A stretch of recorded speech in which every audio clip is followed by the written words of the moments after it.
Good evening, everyone. Welcome to the May meeting of the Planning Board Board of Architectural Review. We've changed the agenda around a little bit tonight to actually make sure that we get the public hearing stuff done at the front of the meeting rather than at the end of the meeting and everyone will arrive. So we have advertised a public hearing tonight, seek comments from the public on the current draft of the supplemental final environmental impact statements.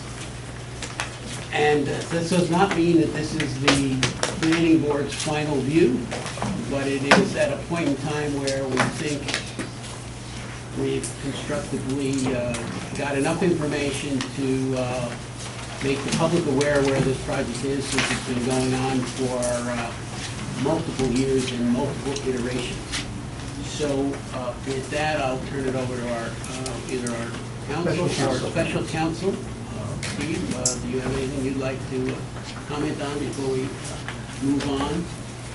Not at this time. The applicant's going to give a brief presentation. So yeah, we'd ask the applicant to sort of give us a statement as to where we've come to so far, how they see this mapping to the ordinance that governs this project, and then we'll open up to comments from the board and from the public. And I guess I can leave this here for now. And you're good. Good evening, board members and public. My name is Michael Zarin with the law firm Zarin & Steinmetz on behalf of the Hidden Cove project in Plateau. I was asked to provide a short PowerPoint to give, as the chairman asked, the history and some of the pertinent facts for many of those in the public who have not seen the project over the last number of years. It does have a history. I apologize to those on the board who have seen various of the slides before. It's a little bit of a repeat, even though there are some new slides in response to some of the issues that have been raised by the board at the last meeting. Bear with me while I try to get my bearings with this, with the technology here. Oh, you're driving too? I think I got it. I'm going to move. I'm going to sit over here. For those of you that in the public primarily who have either been part of the project in recent over the years or are only here for the first time today, the project has a relatively long history starting in 2008 and going through various iterations. The most pertinent one, at least for the purposes of the draft supplemental final environmental impact statement, is the document that was proposed in 2013. That was the last time that the EIS was before the board, and the current EIS is a comparison of where the project was in 2013 and what changes, if any, were made then and now, and it compares the impacts or lack thereof between what was reviewed in 2013 and what was reviewed today. For those of you that have seen, the latest submission was made on April 9th, in which we revised the draft final supplemental impact statement, as well as we have had a number of iterations back and forth on the site plans and the like, but there's been a significant amount of work done over the last year or so. And before that. So as you can see, last submission was April 9th. Comments were made. We will receive comments tonight. We've received some comments by the planning board. We will resubmit June 11th in response to those comments, and we're anticipating a continuation of the public hearing on June 26th. For those, again, that are not familiar with the project, it's 137 rental units, including 14 affordable. It's a mix of primarily one-bedroom and two-bedroom units. It is housed in one 6-story building, planned 196 parking spaces, 150 garage, 46 surface. It's located on what was a previously developed area, the flat area of the site, known as Lot 11. There is a Lot 5 that was once of question in this application, or involved in this application, on what's known as the plateau. Those are lots 5 and 6. There is no development being planned on the plateau. The only disturbance or involvement of Lot 5 is going to be some minor road grading along the surface at the bottom of the lot, not near the plateau and not near where the homes are located. The project also involves road improvements to North Water Street and what is being known or is called North Water Street Extension.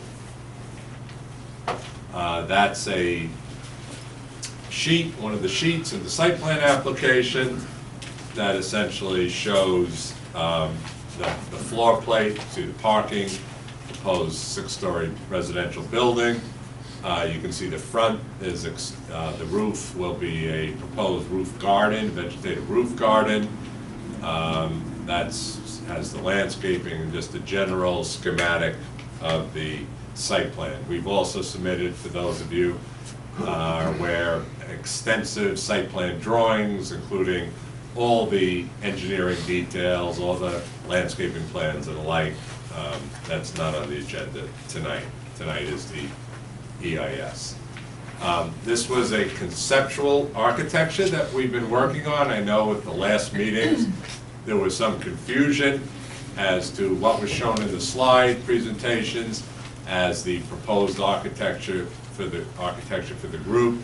This is still being finalized. There's new architects that have been brought on board. This is a view facing south from the north on the top, and a view from the river on the bottom, from the river facing east from the river towards the land. You can see that the effect that they tried to create is a glass and over stone. The bottom 2 stories, 2 floors are stone, and try to recreate natural stone. The look that they tried to replicate in some respects is the development on the waterfront in Terrytown. Anybody who's been in that, on that waterfront there, it's not exact, but it has many of the same features. It also tries to have carried forward a little bit of the light industrial look for the history and some of the other uses that are down at the site. And as I mentioned before, this is continuing to be refined, and we will make additional submissions based on the input that we've received from the board and continue to receive, working on, in particular, the entry really needs to be better refined. There's some internal mechanics and work going on that may have some effect on some of the features on the outside, the mechanicals and the like. So this is a work in progress, but it's coming to its final proposal, and when we do include it at the next meeting or the next submission, you will see all 4 sides and have a more fuller view of it. But it's definitely something that we feel good about. We think is responsive to many of the comments that we've heard during these proceedings. Now, this is a rendering of models that were done. please ignore the architecture. It's not meant for that purpose. It's what caused, frankly, some of the confusion at the prior meetings. This is more just to get a understanding of the massing and the general view sheds from the different directions. So it's offered more for that purpose. As you can see, the primary direction of the building was changed, so it faces perpendicular to the river to allow more of an opening and view shed. One of the discussions that did take place with the planning board, bless you, previously, is that despite the shaping and the design, all apartments will have views of the river, various views. So again, it was located and designed in a way, hopefully, that would create the minimal impact, as minimal impact on the view shed.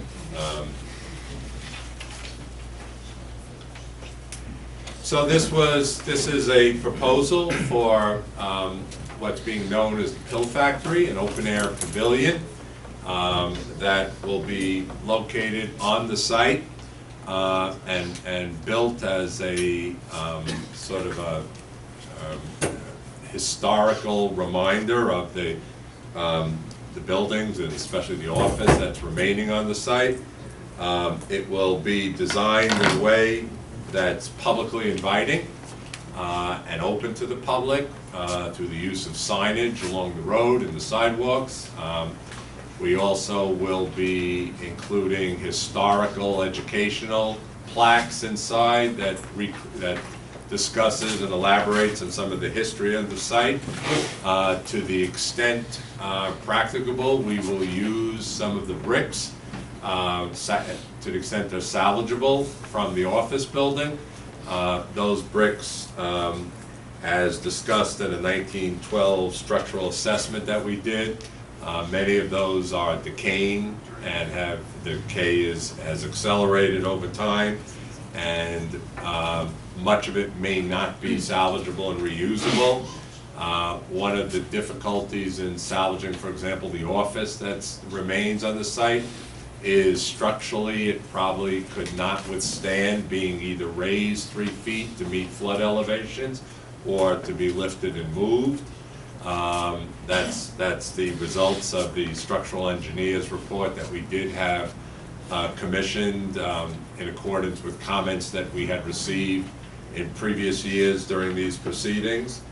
But again, the idea is to make this a monument to what was there, to try to create a publicly welcoming image and make it a public destination, and hopefully will be on the way people use Crawdaddy and the like will stop there. That's what it'll look like from another vantage point, and again, that's being continued to be tweaked, but that's essentially the design that's being proposed. The road has been an issue of much discussion over the years. I think we've gotten to a place where the road, I think at the last planning board meeting, has been resolved for purposes of site plan and otherwise. It's always been part of the project. It's to improve the North Water Street and North Water extension with a new 24-foot pavement, 4-foot sidewalks, curbing, drainage, lighting, all within a 30-foot right-of-way or thereabout.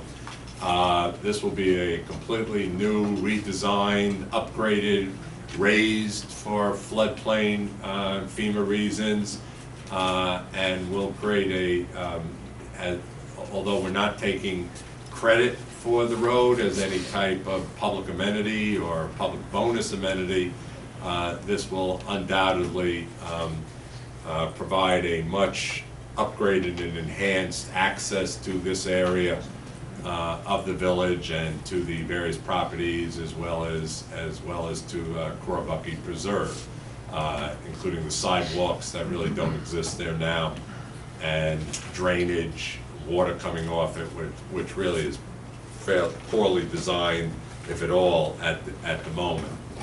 We also are working on easements with the various owners along the road, Conga Realty and Castle Plumbing, and to the extent we do anything with the village on Lot 6.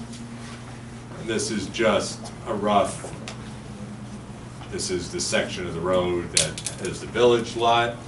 And the red is, the red shows where the portion of the road will be on the village lot. The gray is the existing pavement. There's about an 800 square foot area that will be moved somewhat towards the village. The red lines represent the new 30-foot right-of-ways. This is the area that it's known as the Conga, the Santucci property, and there again on the more northern part, you can see where the new road will be located.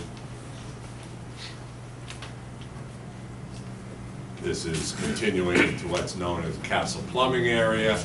Again, this has all been, these roads have now been designed and full drawings, and these drawings have been reviewed by are in the process of being reviewed and have already gone through a number of review sessions with the village engineer, outside consulting, and pretty much getting to the end of responding to the comments. Hopefully we'll make the last response on June 11th submission. This will be about the third, at least my involvement, the third iterations of comments, technical comments that we've received. Now, there's a West Road alternative that we've done. We've designed the road that shifts the center road on the Conga property 25 feet to the west. That was a request from the owners of that property, that they felt it would be more consistent with their site plan. And we've negotiated an easement agreement with them that we're hopefully in the process of completing. At the same time, we've done all the environmental impacts of both roads, the center road and the alternative. All the impervious, the fill, the stormwater disturbance, all have been evaluated in the SFEIS and are shown on all the drawings. We prefer the West Road alternative, and once this agreement is signed, finally executed with the owner, then we will commit to that road. As you can see, that's the northern road, West Road alternative. Again, it's 25 feet moving up towards the north. Same, pretty much all the same impacts, all the same stormwater apparatus and measures and the like. It's just moved somewhat, and it changes, it enhances the connectivity, the remaining connectivity of the Conga property. It doesn't have a road sort of bisecting it. Eliminates the number of the curb cuts and the like. So for anybody who hopefully have had a chance to review the draft FSEIS, as I said before, April 9th, we made a submission where we added a number of revisions pursuant to staff comments and prior comments of the planning board. And as I said before, the intent was to determine to what extent, I'm sorry, I just went one too many, to what extent, I'll get it. Okay, sorry. To what extent these changes would have any significant adverse environmental impact from the prior ones that were submitted and evaluated and deemed complete. So the changes from 2013 eliminated 3-bedroom, eliminated secondary emergency access, revised the footprint, the West Road alternative, and the prior demolition of the mill building. 2013, as I said before, is the baseline in which these changes were evaluated against with respect to whether they generated any new significant environmental impacts under SECRA. And we went through each chapter. No change in the land use and zoning compliant, lesser impacts on some of the demographics, eliminated 3-bedroom units, 26 fewer residents, 8 fewer school children, updated the fiscal analysis, generate about $988,000 in new taxes. School district would receive approximately $617,000 of that, although I'm sure you'll hear later from representative of the school district who we've spoken with that the way they calculate those taxes and the way the cap works and the like, they would argue that they don't necessarily realize all those benefits, but the fact is that of the $988,000, $617,000 of that would be targeted to the school district and create, based on the school children and the school costs, a net fiscal benefit of approximately $422,000 with respect to the socioeconomic analysis. Stormwater, there were no significant changes. We studied those. We updated the SWIP. Reflects the elimination of emergency access, but no change in traffic or transportation. We did look at the road improvements and alike. So, based on the changes in the project and based on the additional environmental review that we did, we concluded that there were no new significant impacts that weren't previously studied in the 2013 SEIS that was analyzed and deemed complete based on the evolution of the project. So, I apologize for the small writing for those people that may have problems, but one of the things that was asked of us, there were a number of questions raised at the April 24th planning board meeting, so we wanted to just respond to those quickly. There was, as mentioned previously, there was some confusion as to the architecture, which one of the renderings really showed the proposed architecture, and I think that's been revised and made clear. The ones you saw today were what the proposed architecture, and that's being, those are being worked on and completed. There was a question about underground parking in the floodplain. The parking is at an elevation 15, which is above the base flood elevation of 10. There was questions about preserving the office building. As I said before, there had been studies done in 2012 by structural preservation engineers, and that had been provided to the board previously.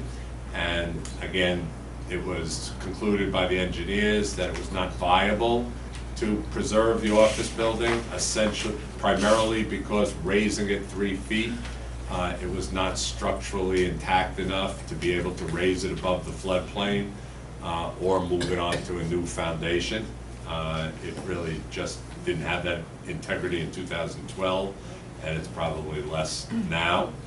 There was a question, some discussion as to the variance under village law 7736 with respect to whether the road is a town road versus a private road. We've agreed, the applicant, to seek an interpretation on that question from the building inspector, and then to the ZBA as necessary, depending on the interpretation, or to the extent we need a variance, we'll proceed accordingly. We had mentioned there was a certain amount of discussion at the last meeting about what is a feasible public amenity bonus under the village code. The village code is specific that amenities, public amenities that primarily benefit the project and not necessarily just the public should not be taken as a benefit. However, there are two bonuses that are objective bonuses that really are not based on proportionality and are not required to have a separate independent public benefit, in which you are permitted a 10% density bonus, and that has been this precedent. The village has granted that to similar projects of ours, and one of them is if you provide affordable housing, of which we are. And the second one is if we commit to LEED Silver certification. There was a discussion whether the project would commit to LEED Silver certifiable or actual certification by the governing organization that does the analysis of the point system and actually grants the certification. The project and the owners, principals committed to the planning board or commits to the planning board that it will obtain actual certification, LEED Silver certification. And in your code, it's very specific that if you obtain that LEED Silver certification, that's one of the 10% density bonuses. Council for the planning board also raised the issue to ensure that whatever easements are involved, whatever access is involved on the site for infrastructure or maintenance of the infrastructure, that all those easements are memorialized and finalized, and we assume including the easements on Lot 5, which is not part of necessarily this application. So this would be an easement, cross easement, so we have an opportunity to get onto Lot 5 if it requires any road maintenance. The applicant would also be the party committing to the maintenance of the road, and we made that clear also at the, we're making that clear today, and we've made that clear to staff. So that's tonight. There are 2 requested actions after the public hearing is over. As I said before, we will make another submission by the submission date, June 11th. We will respond to the FSCIS. We would ask not only the public but the planning board if there are any comments on the FSCIS. Tonight's the time to do it respectfully, so we can complete that. And we would also ask about possibly public hearing being opened on site plan, also to 26. So thank you for your indulgence, and I turn it back over to the chair. Okay, thank you.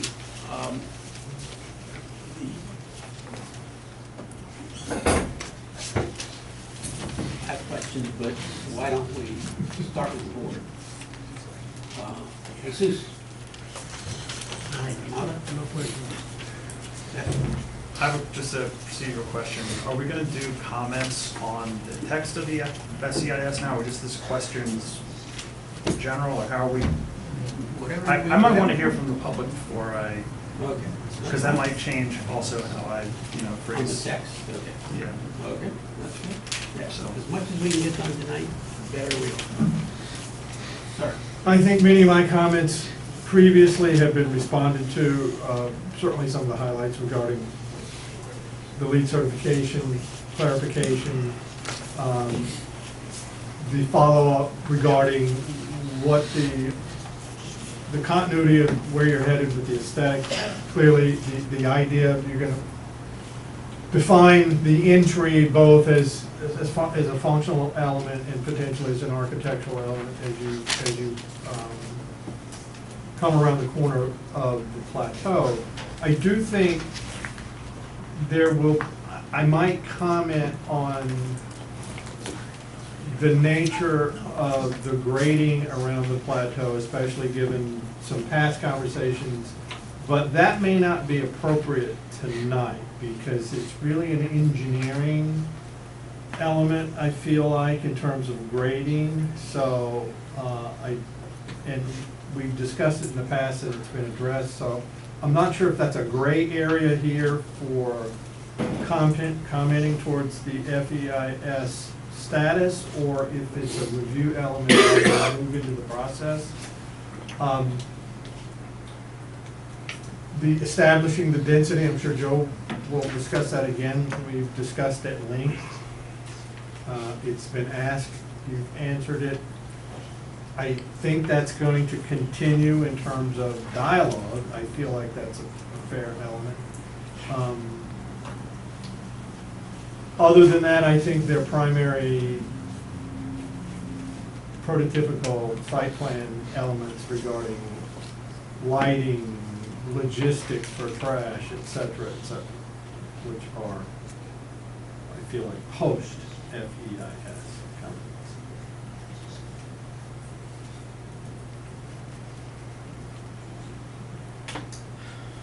comments. With regard to the affordable housing, I think learning what we've learned from some of these past applications and approvals, I want to just make sure we really delineate, which units are going to be the affordable ones, the breakdown, 1 bedroom, 2 bedroom, what floor specifically, parking, get some of those things ironed out so that we don't have things kind of come back to us later on and say, well, we thought you meant this, but, the board felt it was that. So I'm sure some of that will come out of the public hearing too, so.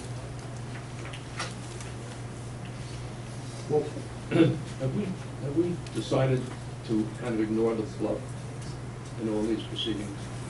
The plateau? Yeah. Yeah, the plateau is not part of this, No. not at all. I have nothing else, Joe. It's been pretty well vetted. So, when we last spoke, I asked a more general question. The ordinance specifically highlights some musts for this development. And, I guess I didn't hear that part yet. And I think the public will be very interested in how this project actually meets the intent of this planned waterfront development district. And I think the board may be more familiar with it than the public is, but there are a number of bullets in the ordinance that I think would be useful to articulate as we move forward. But I think in the interest of maybe addressing it all at once, we should hear if there are any public comments. So why don't we open it up to anyone who wishes to address the status of the final environmental assessment. Please come to the podium and state your name, your address. Sir.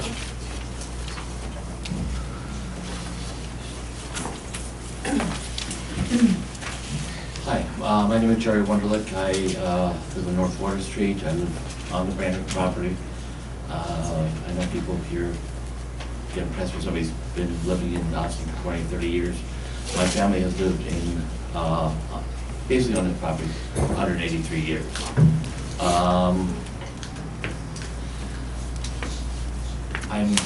So I have property adjacent to the Plateau Associates, as does Miguel Hernandez. We have a road that goes down to North Water Street proper. I'm concerned about the entrance of that road as compared to what's going to happen with the offsetting lot there, and we would like that to be sort of explained. Second, this is right down at the intersection where we make a left or you go straight to my house. Secondly, I'm to address you as a member of the Brandon Park Association. I'm the vice president of the Brandon Park Association. We have never been, no one has ever discussed anything about a monument to the Brandon Park or Brandon family. The Brandon family is a very vibrant family. As some of you know, we own 27,000 acres in the Adirondacks, and we've kept that going for over 170, 80 years. The Brandon family is a major contributor to the Adirondack region, and the family comes and meets in the summer of in the summers every year. We are active politically in the Adirondacks. We've got a lawsuit against the Attorney General at the moment, which has been going on for several years over navigation rights. But, you know, I think, I find it somewhat arrogant that the Plateau Association wants to do a monument to the Brandon family without having ever discussed anything with the Brandon family, and in fact been at odds with much of the Brandon family for quite some time. As I said, the Brandon family is a very intellectually bright family. They are lawyers, doctors, businessmen, you know, and they're very, you know, it's not a family that's just died off. It's a family that's maybe moved out of Austin, but is incredibly active in the state of New York. And the Brandon family has over 100 owners and probably 300 members of one kind or another. So I think there should be some address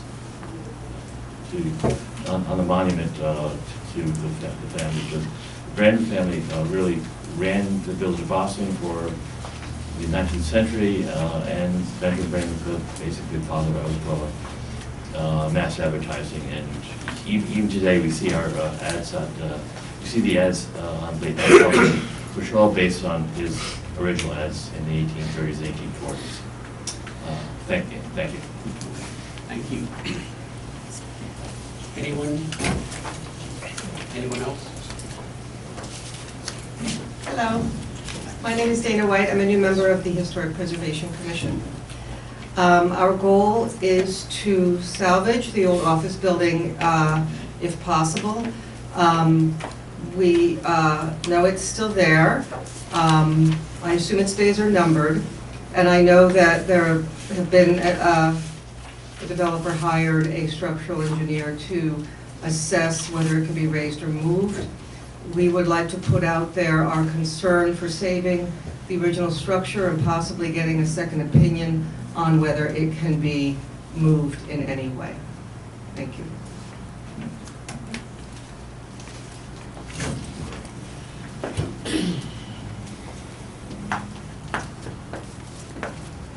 Good evening, Chairman Clark, members of the Planning Board.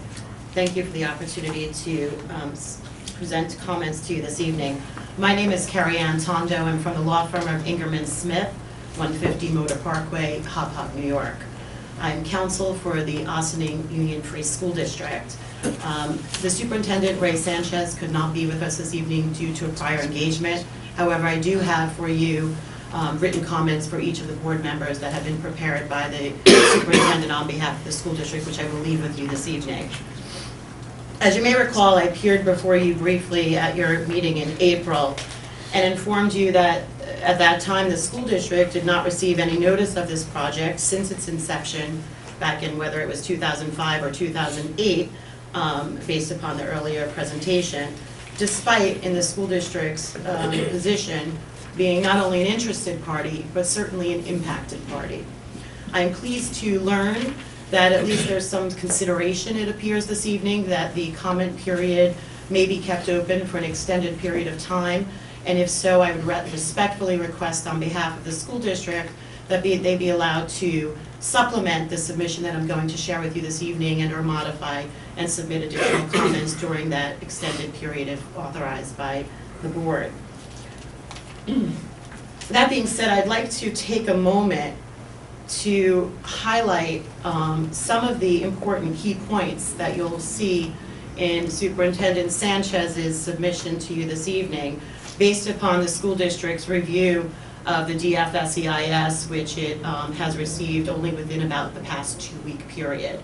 So their review has been limited in time. However, due to the nature of tonight's scheduled hearing, felt it was important enough to get a submission to you this evening so that you can fully understand the impact to the school district from its perspective. The DFSEIS, as it relates to the school district and the impact to the school district, is in many instances inaccurate and incomplete. Counsel for the developer has stated that there is no significant impact to the school district, and I believe the DFSEIS mirrors that. That's simply not an accurate statement. To arrive at the purported net benefit, which council pointed to before, the developer claims is over $400,000 annually, the DFSEI's claims that the cost per student to educate on an annualized basis is a little over $10,000 per student. That's not accurate.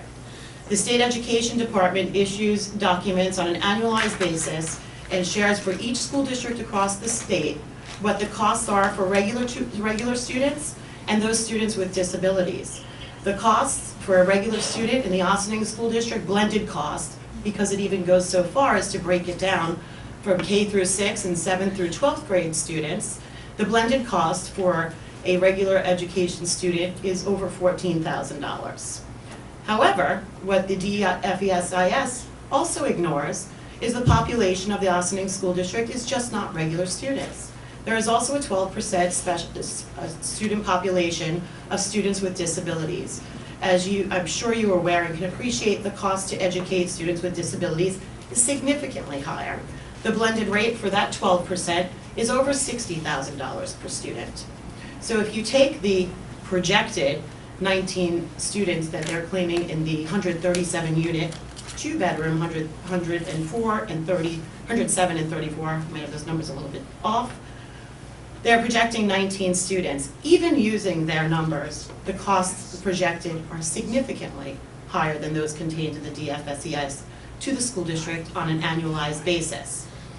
So those are some of the inaccurate costs and appropriate costs. The DFSEIS also ignores the additional costs incurred by a school district when new students are generated.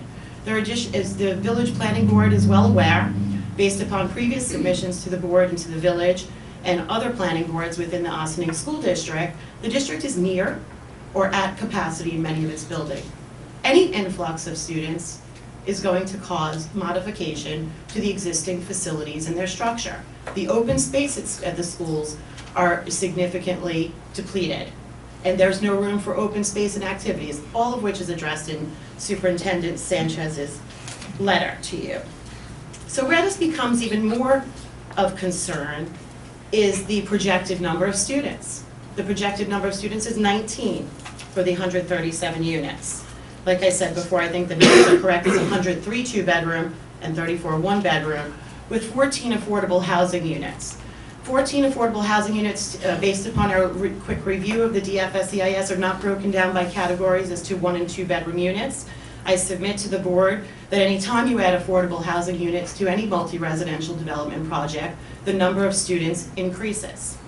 So therefore, not only is the methodology used by the developer in projecting the number of school-age children, the Rutgers yield model, inaccurate. Why, you may ask? It's a 2006 study based upon census data from many years ago, and it's been noted by many demographers and projectors in this area as being outdated and not reliable. So the Rutgers model yield study that's being used does not accurately project the number of students. And if they're wrong on those projections, if they're wrong on the cost per student, who's going to shoulder that burden? It's either going to result in one of two things: the school district having to deplete programs that it already has to pay the cost for an additional influx of students, or it's going to cost the taxpayers more if the school district has to then raise the cap and pierce the tax cap in order to cover the cost for a project of this nature.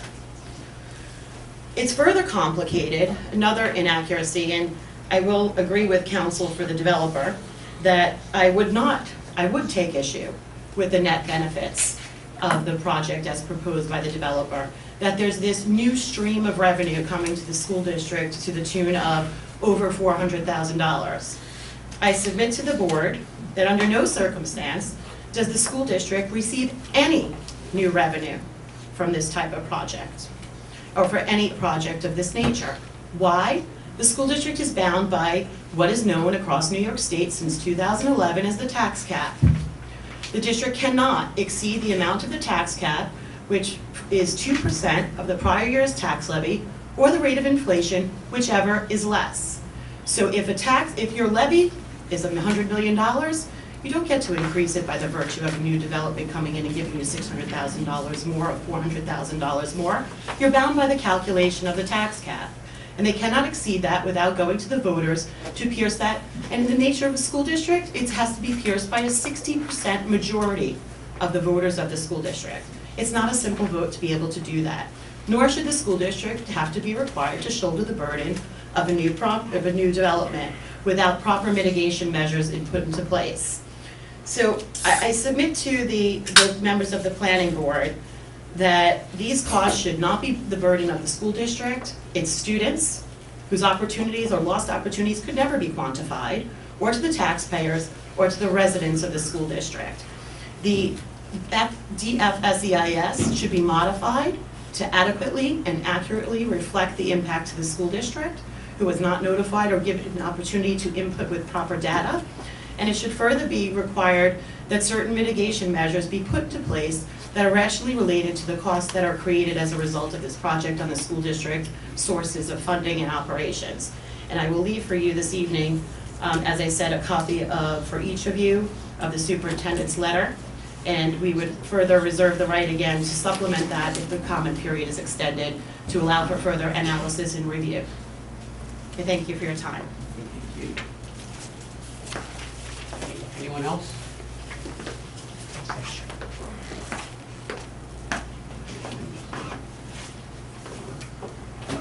No further comment? Okay, so, yeah.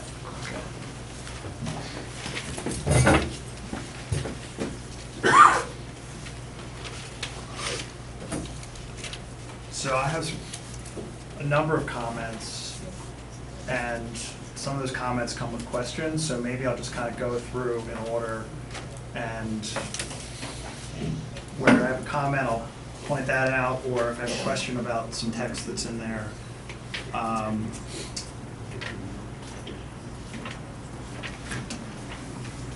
So I guess we should go first to the mitigation with the proposed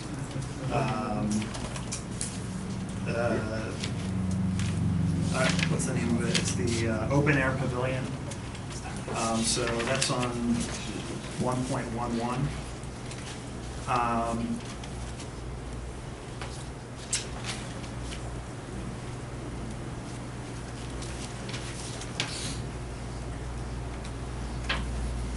So there's the line, the last line of the page. The open air pavilion will allow for the representation of the buildings and the history of the site in a manner that will allow for all-day, year-round public access. I think that there should be a change to reflect that that's the applicant's position, because the way it's stated there is it's accepted as a fact. And there's a statement, actually the sentence prior to that, it says the applicant would preserve and adaptively reuse elements from the existing office building, but as you sort of outlined, laid out in your presentation, that may not be possible. So I think that that sentence should reflect the applicant contends that it will, but it should reflect that it's not a guarantee.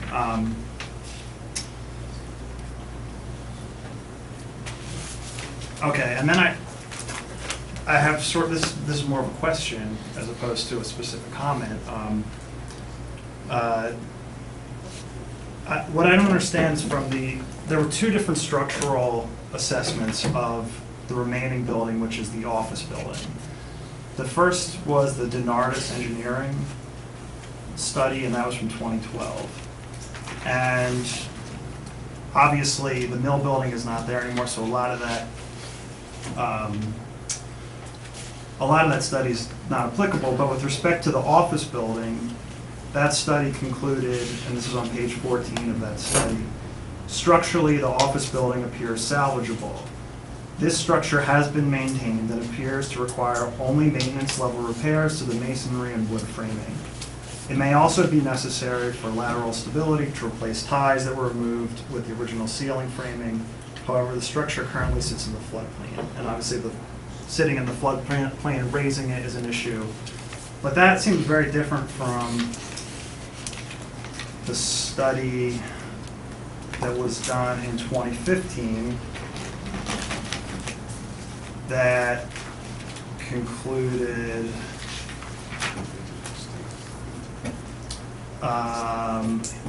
essentially that the building had to be demolished, and this, I'm referring to the office building, and I think there was a separate,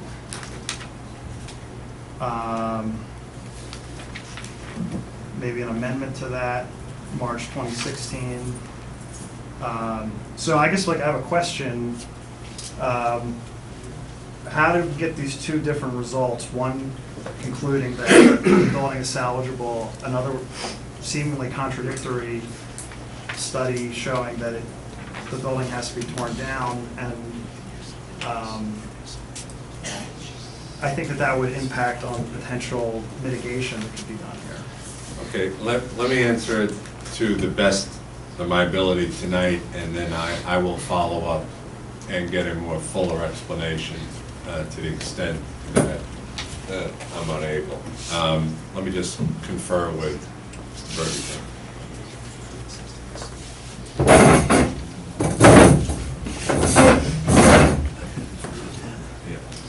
Okay, the one thing I need to check on is the 15 to 16 studies. I can comment on the 12 study that I have right before me. So the 12 study made clear, and you're right, you quoted it correctly with respect to the office building appears salvageable. The next paragraph, maybe it was unclear, but that also referred to the office building, where it said the existing structures occupy a Zone AE floodplain, including the office building.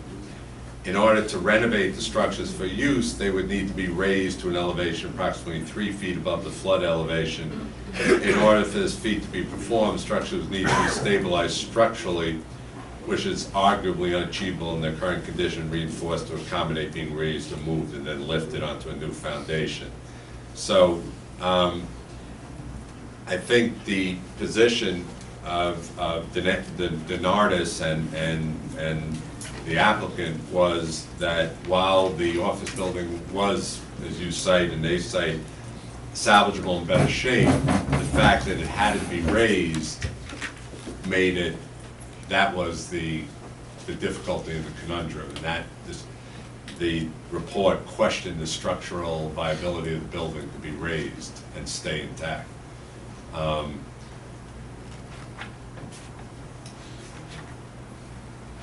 Okay, then I have another question about the proposed pavilion. In what way in the applicant's proposal for this pavilion would public access to this location be guaranteed? Would there be some sort of easement to the public, or how would you propose, That's a good point.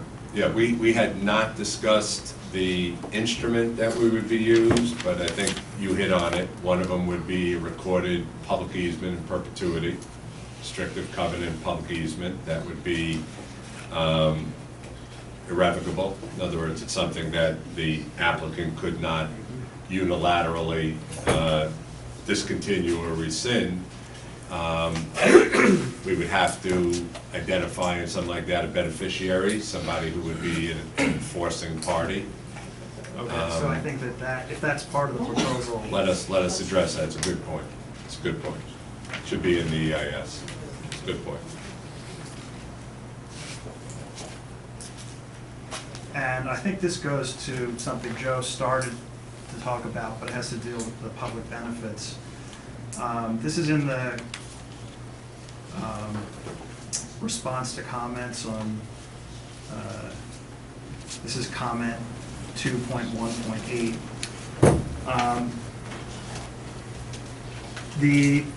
Among the amenities that are listed here, in addition to the LEED, which you're getting the density bonus for, the affordable housing, which comes with a density bonus, it lists the project will provide on-site amenities for project residents, including an enclosed swimming pool, exercise room, concierge, and outdoor recreation space. And I'm just not sure how those constitute public amenities. I don't have that page in front of me.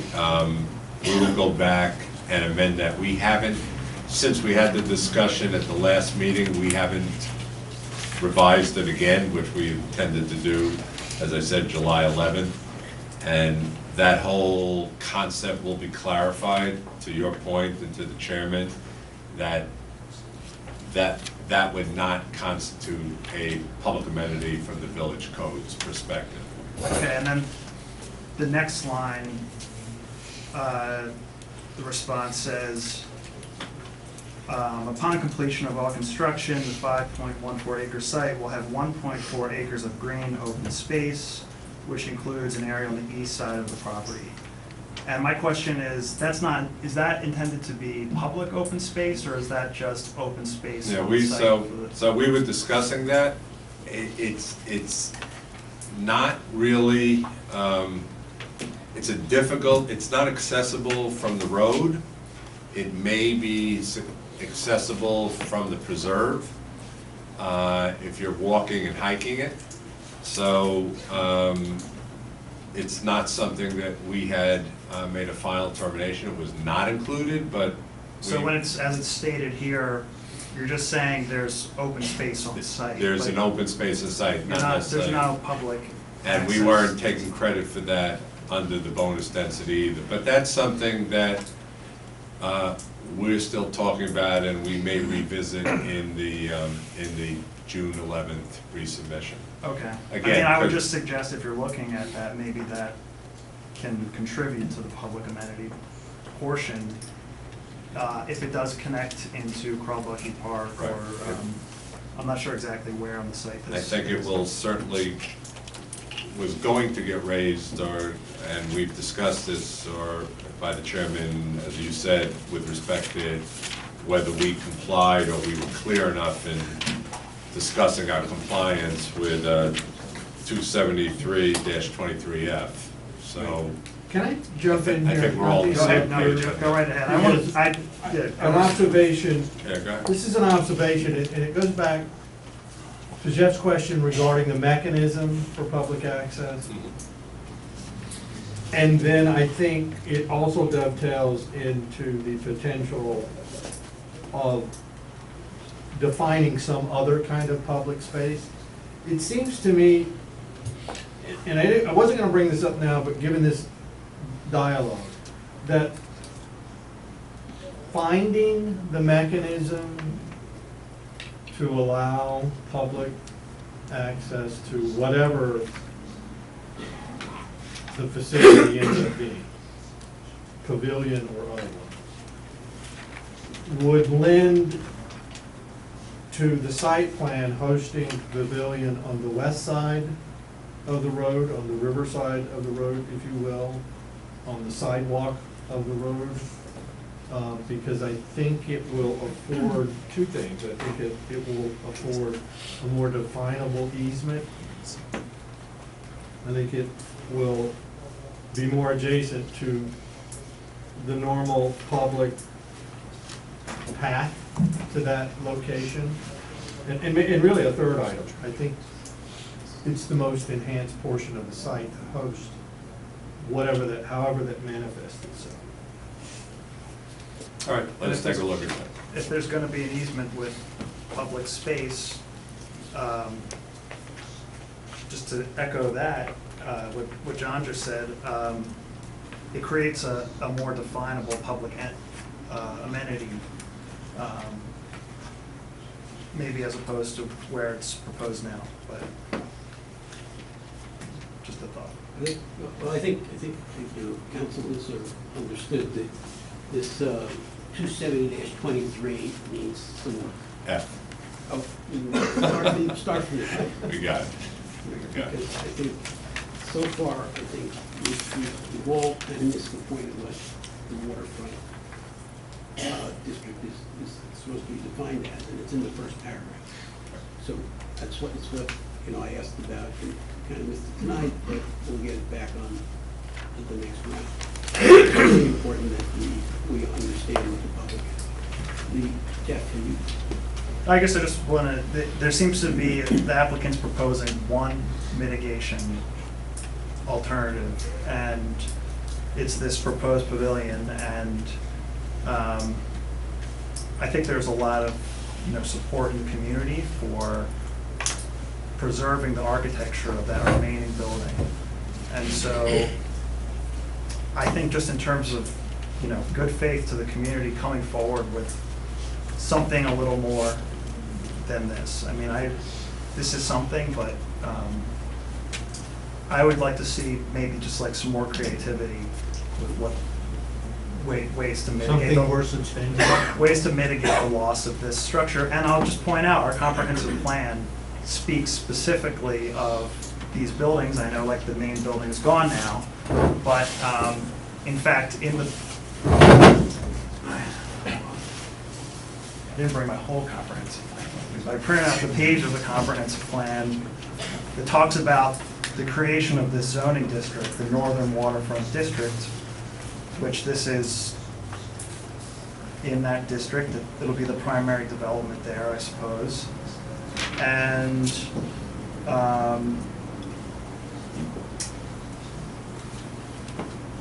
I guess, well, maybe it's a different part of the comprehensive plan, but page 30 of the comprehensive plan says, the waterfront is home to several historic former industrial buildings that are currently vacant or underutilized.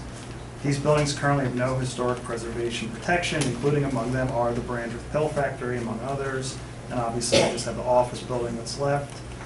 And then talks about adaptive reuse, and then here's a list of bullet points. The village board should encourage adaptive reuse of these buildings, incorporate these structures into larger redevelopment schemes, designate them as historic buildings, and so on and so forth. And so I guess just given the emphasis that was placed on at the comprehensive plan process in some way preserving these buildings, I would just like to see some other proposed mitigation alternatives, if it's possible. I understand that there's structural and engineering hurdles, but maybe they're not insurmountable. So I think that I find just this one proposal to be not enough choice for going forward. Joe, I'd just follow up on the discussion about the school board. And to get, I guess, the impact statement complete, could the applicant go back and kind of give us some numbers on the developments that have been built and enrollment, school children, that kind of thing? I mean, I think that could help maybe give us a more complete sense of the impacts of the built, these developed parcels now, with Avalon, Harbor Square. Maybe that could help, fill out the environmental impact statement before we, So I think there's two. One is perhaps the data needs to be updated. I'm not sure how, when this data that we're looking at was derived. But clearly there are some differences between what the school district is articulating and what's in the SFEIS. So we need to figure out how to close that. I think that's fair. From the school district point of view, I heard what's wrong. I didn't hear constructive input as to what would be better.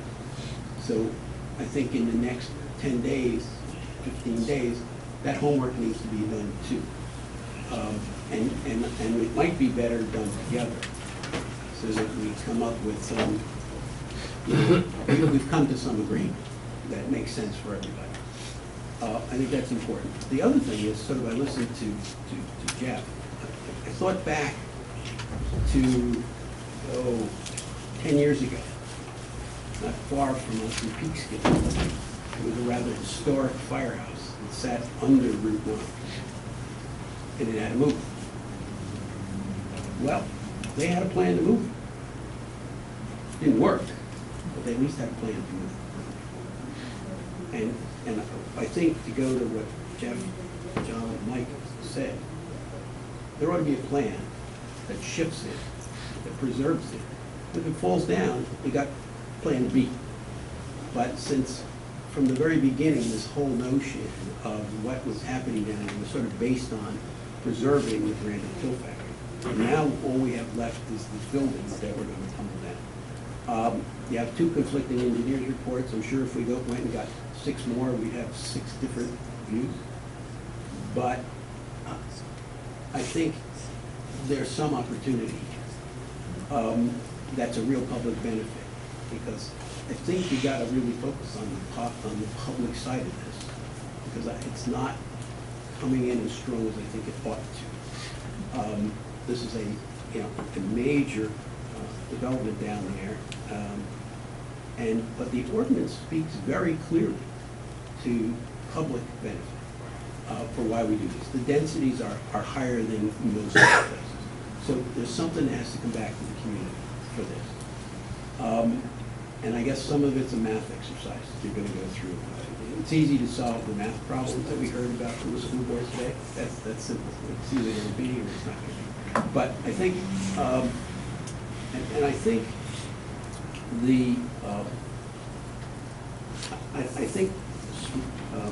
from the Wonderlic small request that we really didn't spend any energy on, we can spend some time on, how does that intersection work for those people who use that back road now, and how is it going to align? Right. It's important for a whole variety of reasons for that area. And I think there's an opportunity to, since the notion of the pavilion was to articulate the history of the Bangor Hill Factory and the people who settled there and their impact, I think there's opportunity for dialogue there. I don't think there's any issue with what happens in that space. Just maybe you want to get some input that would work. I don't know how you do that, but I think if it's going to be a place for the public to hear what's going on, it ought to reflect from the Brander's point of view as well. So I think that's that. And the other thing I want to say, I don't know whether you got a copy of this letter from Wonderlic or not, that I just received tonight, but I'm happy to make a copy available to you, and Jamie will get this in. I appreciate that. I haven't seen it. I mean, I think you pretty much said what's in the letter, but this way at least you have it in writing. Okay? One last thing, there's reference a few times to connection to Crawbucky Park. And I couldn't find specificity at actually what that meant or how that was going to be implemented. Clarify. Is that something you could point Sure. out now, or do we need to?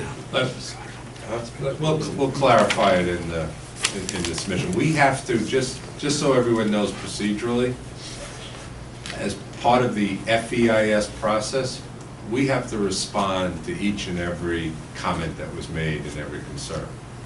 So we will submit something that literally itemizes concern, comments, concern, and comments. And we've heard you. I mean, there may be some disagreement to the extent that it's very important. We're not seeking a density increase for the pill factory, for the whatever we do for that a monument.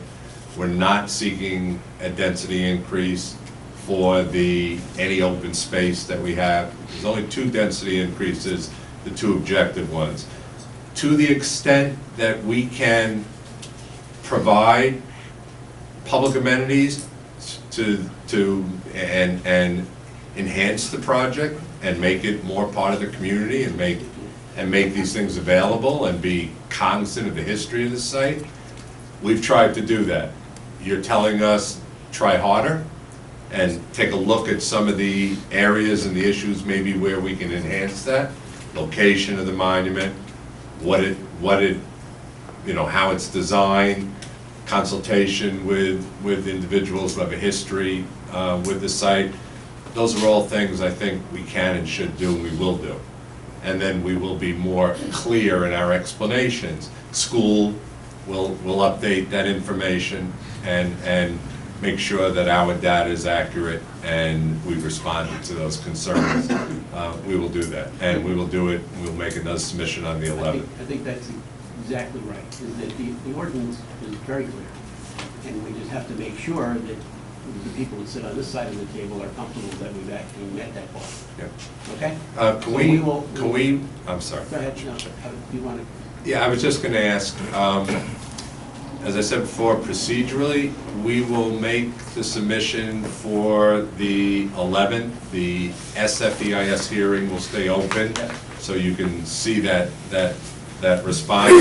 We'd ask that, as you know, we've been going back and forth with staff on the site plan. I mean, and we'll make another submission on the 11th. We would request that this board authorize the staff to include in the hearing at the next meeting, include the site plan.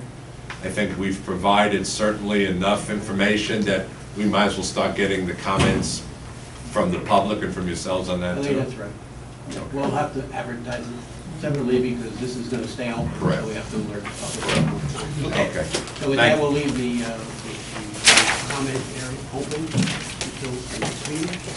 And we'll move on to, are we going to take 80 Main Street? Okay. Let's do 80 Main Street now. All right, thank you for your comments. Mr. Chairman, just a bit of housekeeping. I don't know if we recall the date that the board had given themselves to finalize the FSCIS, or recall we extended it a few times back. And I think the board may want to pass on the resolution, giving yourselves a little more time here. I think it may actually go to before our next, Before the before the next next meeting. meeting. I think it's You the know next. when? Say that again, I'm sorry, I missed We that. need more time. Do you recall when? More time I to, think your extension for the approval on the FSCIS, I think was like the middle of June. The last resolution. that oh, Mr. we Boyd- have to give you an extension on the I think- 62 day? Whatever is necessary, we'll extend it past next meeting. We'll do July. At the very least, yeah, July. But that's Let's still, let's give ourselves that. Okay. July. but Whatever that that still July. authorizes the opening of the Right. site plan Yes, hearing. absolutely. Yes, yes, yes. Okay, thank you. You probably will go to August. Hope not. All right, thank you. Thanks for the Okay. comments. All right. We have a motion. Yeah. So their motion to extend the time to finalize the FEIS. Okay. Second. All in favor? Okay, now, so, Second, I second. Walter, Thank you. we good? Okay, so when we last met, we were having a discussion about the marketing strategy and why it's possible to other 25 people who are over 55 to rent in Austin. So, Mr. Chairman and members of the board, again, my name is Guido Subotovsky. I'm the president of Azimuth Development Group and the sponsor of Hudson EFP. Since we've last met, I've focused on a couple of key items with respect to this development. Number one was digging through emails and correspondence to, let's say, further solidified my, I should say, intent and position from 2014 as to exactly how we would market the property, getting back to, again, preference first requirement. That's, one thing that we spent a lot of time on. Another one is to show the members of the board, kind of per your request, of course, a marketing plan, if you will, kind of an outline of how we deal with marketing this particular property with respect to marketing to those aged 55 and older, defined as seniors for the purpose of this project. The outreach that we make and how we kind of go from an ongoing process, both in initial lease up and re-rentals, if you will, to, for lack of a better word, target those with a member of the household aged 55 and older.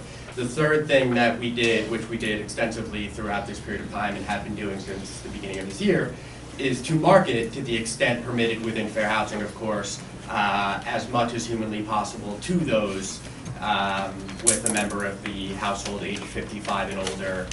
And I can say that to date, of the 22 market rate apartments and 3 affordable apartments, which of course we've been working through for the, I suppose, village requirement, we currently have 2 definite, 1 maybe, applicants that have a member of the household age 55 and older. So as we approach month 5 of marketing to the best of our ability to those 55 and older, that is where we currently stand. And I should reiterate that We, as the project sponsor, would love nothing more than to see 22 market rate applicants with a senior in their household and 3 affordable applicants with a senior in the household, and fill the building with seniors, but the reality is that that has not happened despite our efforts. You know, again, I would love nothing more than to fill the building accordingly. But, you know, again, you know, in looking back again at our materials and correspondence back and forth dating all the way back to 2014, while we do maintain our position that this is more of a clarification, frankly, than a change, my hope, which is also why I'm here with our council this evening, is to, let's say, resolve and clarify this in an easier manner. So the only point of reference I have is your website. And the only thing on the website that mentions for senior housing is the 3 affordable units. So if I were a senior, how would I know? Actually, on the, if you were to go to the website Hudson Vistas on Main, it actually says in caps in the middle, preference given to those age 55 and older. I went there. Unless I missed it, but I didn't find it to do it. Did you see it? It's there. I went on it while I was sitting. It's, Okay. And if you go to other sites, it clearly is not, there's no reference to that. What's the website? I think it's Hudson Vistas on Main.com. Got the headlines, everybody. In fact, as I even checked to see if our mayor was willing to put in her weekly blog, because I can't believe that there's not demand. It's not that we don't get calls. A good chunk of the calls that we get, if you just scroll down, you'll see them in the middle there. A good chunk of the calls that we get, actually, we get from folks on Social Security. You know, in many cases, it's an income qualification thing. May I just point it? I see it there. Oh. This is not the one I saw. I saw a different one. I sent you a different one. That's right. Okay, so now how many people are lined up to be under 55 and rated? I mean, again, since this matter came up, we suspended any marketing efforts to those not. Well, how many did you have before? From the time that we started, that we began marketing until the point that this matter came up, I think we had about 13 applicants that were eligible, you know, from an income perspective, et cetera, to lease the units. Okay. So the dilemma we have is that the entire process that got you to 25 units for senior housing really, the bulk of it, and I think you just heard the school district, and the data points that you have, at least in the site I saw, that says you anticipated about $125,000 a year in taxes.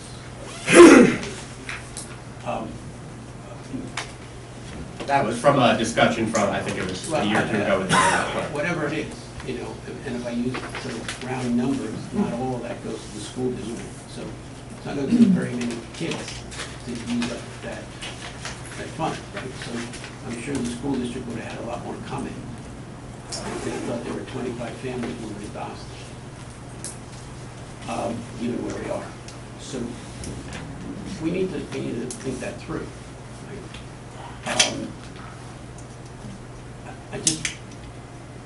I don't know what the board thinks about this, but I mean, I would, again, you know, while I say it is my hope to, you know, focus on the reality that, you know, the residents either are there or aren't, and again, at the risk of sounding redundant, it's not a function of our preference to have done one way or another, but to take it, you know, the other thing that I've been doing for the last 30 days or so since our last meeting is also reading the minutes of the meetings that we were at in 2014 and the correspondence that we had back and forth between the board. So if I were, I'm sure I don't need to read the whole thing, you guys have read this, but if I were to read the minutes of the meeting, and again, I'll start from the beginning, when we appeared at the time with our attorney Al Del Bello, who again, unfortunately is no longer with us, You'll see here that says Mr. Del Bello said in order for the project to become financially feasible, this was also the change from affordable housing to market rate. The applicant intends to set 10% affordable units in accordance with 62-3 of the Code of Village of Ossining. The balance of the units will be offered to seniors 55 and older. Mrs. Markowitz Moses, who I don't know if is still with the board. Okay. Asked if the whole project was senior. Mr. Del Bello said no longer. In order to make it financially feasible, they have to go market rate, which of course is an answer to two separate questions. But this was addressed and discussed in that meeting. Again, it was my hope not to have to pick through words. But as I dig through my correspondence from 2014, even back and forth between our attorneys between the planner at the time, members of the board, again, this wasn't an underhanded attempt to change our minds here. So we have a plan file, and we have an application, and we know what it said. And let's go back through it and see when it was changed and what it was changed to. If it was changed to that, then it was changed to that. And if the board did that I don't think, they can't speak to it, but I know I was under the impression up until I read your recent memo that this was 55 and over. I look for things. I don't know how many people do marketing in newspapers anymore, but I read it, and I don't see anything in here for this development in Ossining. I see Mr. Ginsburg is all over it. Maybe he took up all the print space, but I can't believe that we can't find in Westchester County 25 seniors with views of the Hudson River. So, and as I said, I think, there are other debates that are going on, and we have to be we need to go back. I have to say, we have to go back and look at our records, just as you did, to see whether the documents, the headers, et cetera, changed, that your application clearly restated that you're changing your plan. What Mr. Del Bello said, you say a lot of things here, right? But the conscious decision of this board at the time was this was 55 and older. I mean, I can take it. I don't want to go, we're not going to get into it tonight because you pointed out something that we now have to go and verify. Right? With all due respect, Mr. Chairman, this isn't new. I mean, this has been discussed in multiple meetings. I didn't just find these. One time, you were here last month. I've also had meetings with corporate counsel on the. You haven't met with this board, right? So now we're giving some direction that says, since this board made the decision, this board has to figure out how it deals with the decision it made. And I don't think our council would argue. No, you're absolutely not. So unfortunately, we have to do that because I think we owe it to the community. I think we deal with it. And I don't know, why we would go forward with a significant change like that without pulling in the school. May I ask a question? Given what you specifically cited in those minutes, based on that, what is the conclusion that you're proposing here tonight based on citing that portion of those minutes? Mm-hmm.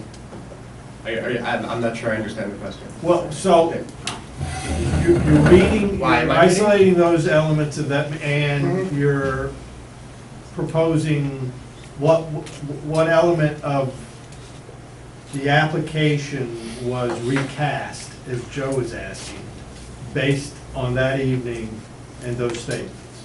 Well, again, the reason I read it was to further, the last time we were here, there was a question as to whether we were making a change or a clarification, whether our intention back in 2014, when we came to make this change, which is what it was at the time, again, this question was asked as to whether we are changing our mind now or whether we are furthering our intent from 2014.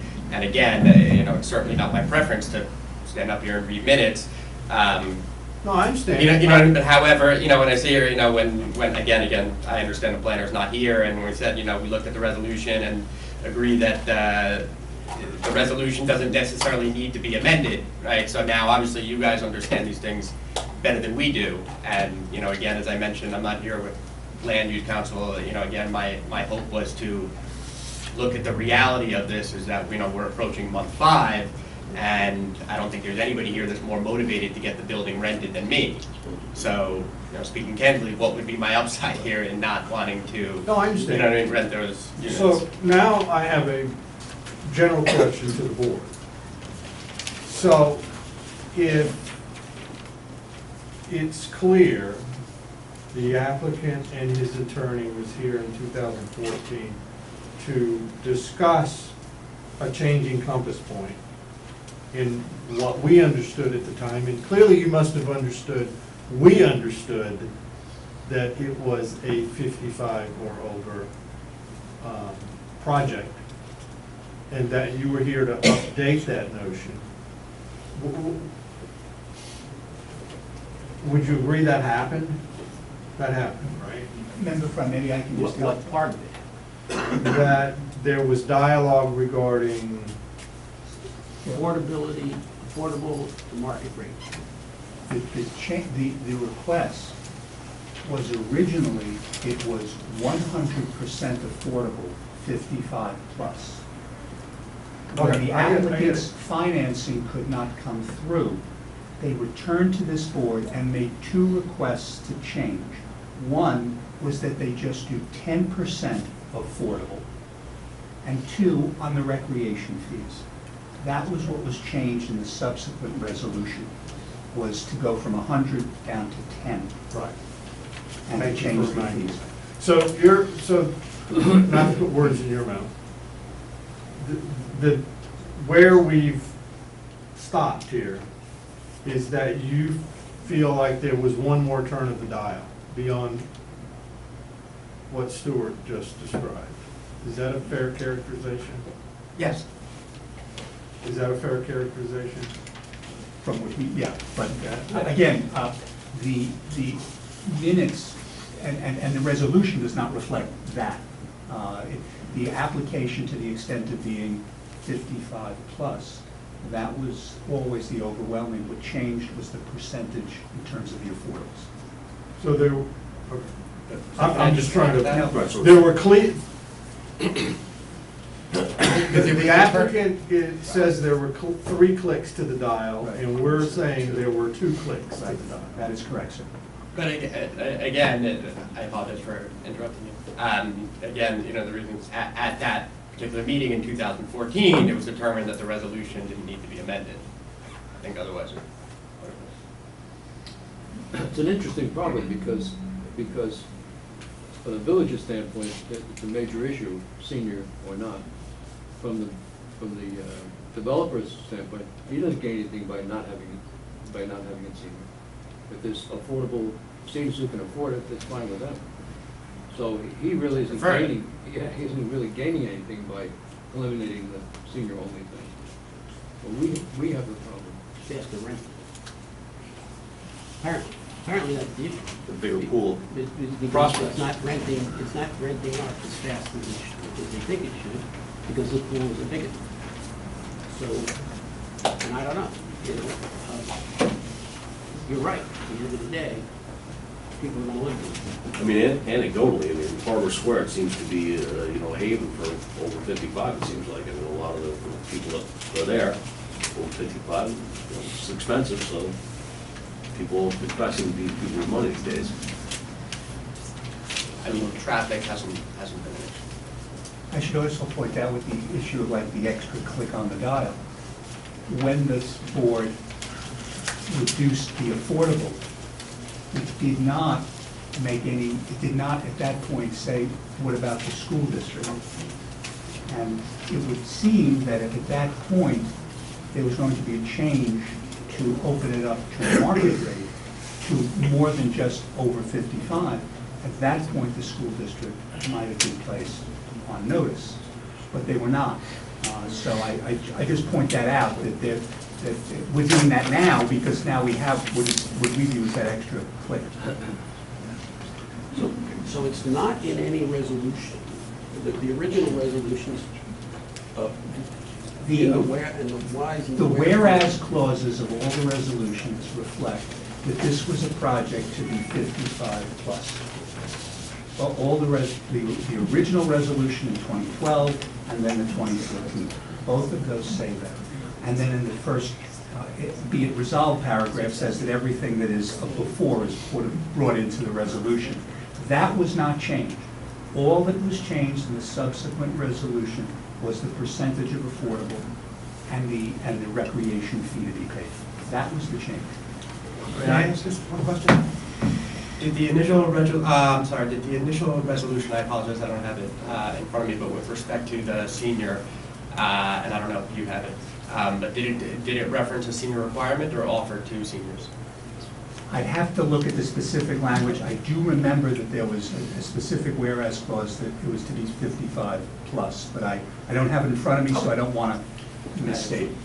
To a certain extent, isn't, for this board to revisit it and try and ascertain what is the requirement that we imposed, I'm not sure, like, it seems like we could kind of go around on this and debate what it says, but it ultimately sort of seems to me like a legal issue. It's whatever the resolutions say and require, that's what they are. And the applicant will, I assume they don't have the C of O yet, but they'll be wanting it soon, and Right, there is no C of O yet. that may be a part of that, or maybe once the C of O is in place, how the building department enforces. I don't know if this would even be an issue for the building department to enforce. I don't know. I think you're right. At the end of the day, the resolution is what the resolution says. And we can find that out. The paper is printed, it's all done. The question, in my mind, and maybe this is something that gets resolved outside, is as Michael and Stuart said, is that because consciously we knew this was over 55, the school district was not in play. The school district clearly had some objections last month to one, not being notified, and two, not having an opportunity to comment on a building that was going to perhaps bring in more children. That maybe that needs to be revisited between the applicant and the school. And while we get our records together, and while they do some more research, maybe place an ad, they can resolve what we do with the school district. Because at the end of the day, I think we're walking, at the end of the day, whether it's disposable income of over 55 or disposable income of under 55, that's a bonus to downtown Austin, right? And so that part is all good. The question is, how does everybody get made whole? Because they didn't have the opportunity, right? The village thinks it was getting, this village thinks it was getting something that it's obviously not. The choice is not bad, it's just not what we expected. And clearly the school district is going to get something that it didn't expect. So.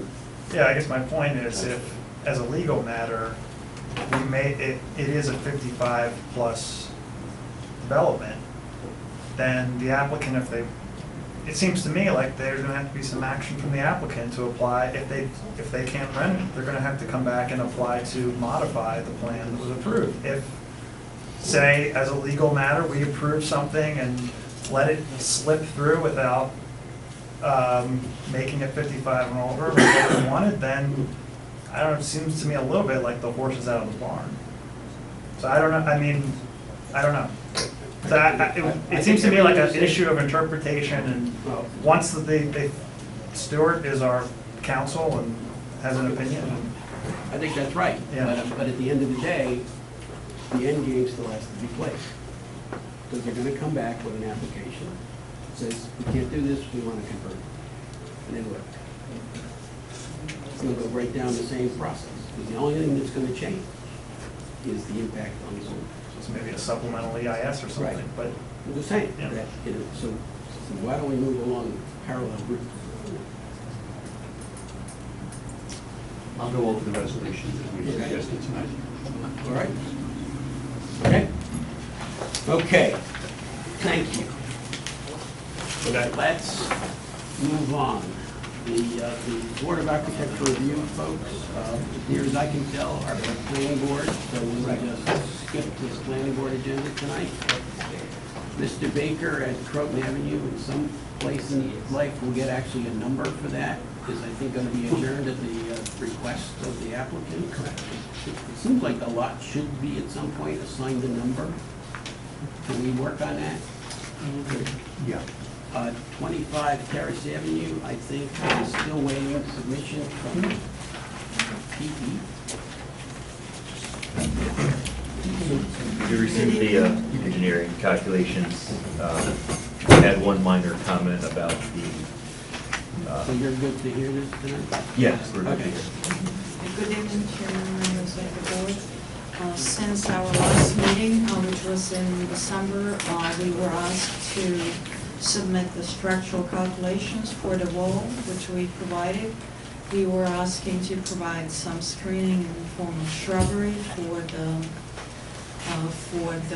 parking lot that we're creating, and also we were asked to define existing shrubbery that is on a right property line that is ours, and we have provided that as well. Okay. Right, and just to clarify what the intent was on the property line, there were some shrubs that they were removing to build the retaining walls. So we looked for some. Can you point those out? Yeah. So we looked for some confirmation from the neighbor that they're on board, and we actually received something tonight that the neighbor is okay with, you know, the replacement of the shrubs on the property line.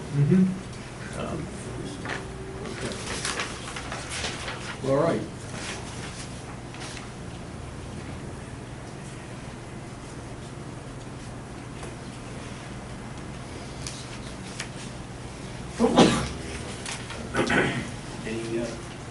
Any questions from the public? Motion? I'm going to approve it. I'll second it. All in favor? Aye. Carry. Okay. Thank you very much. All right. Now, let's move along to 85 North Malcolm Street, Victoria Home.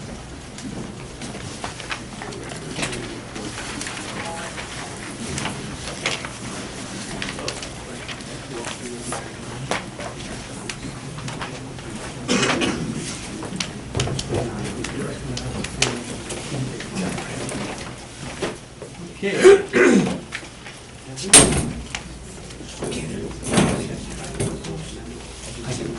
said 25 or 65? I'm sorry. 25. You got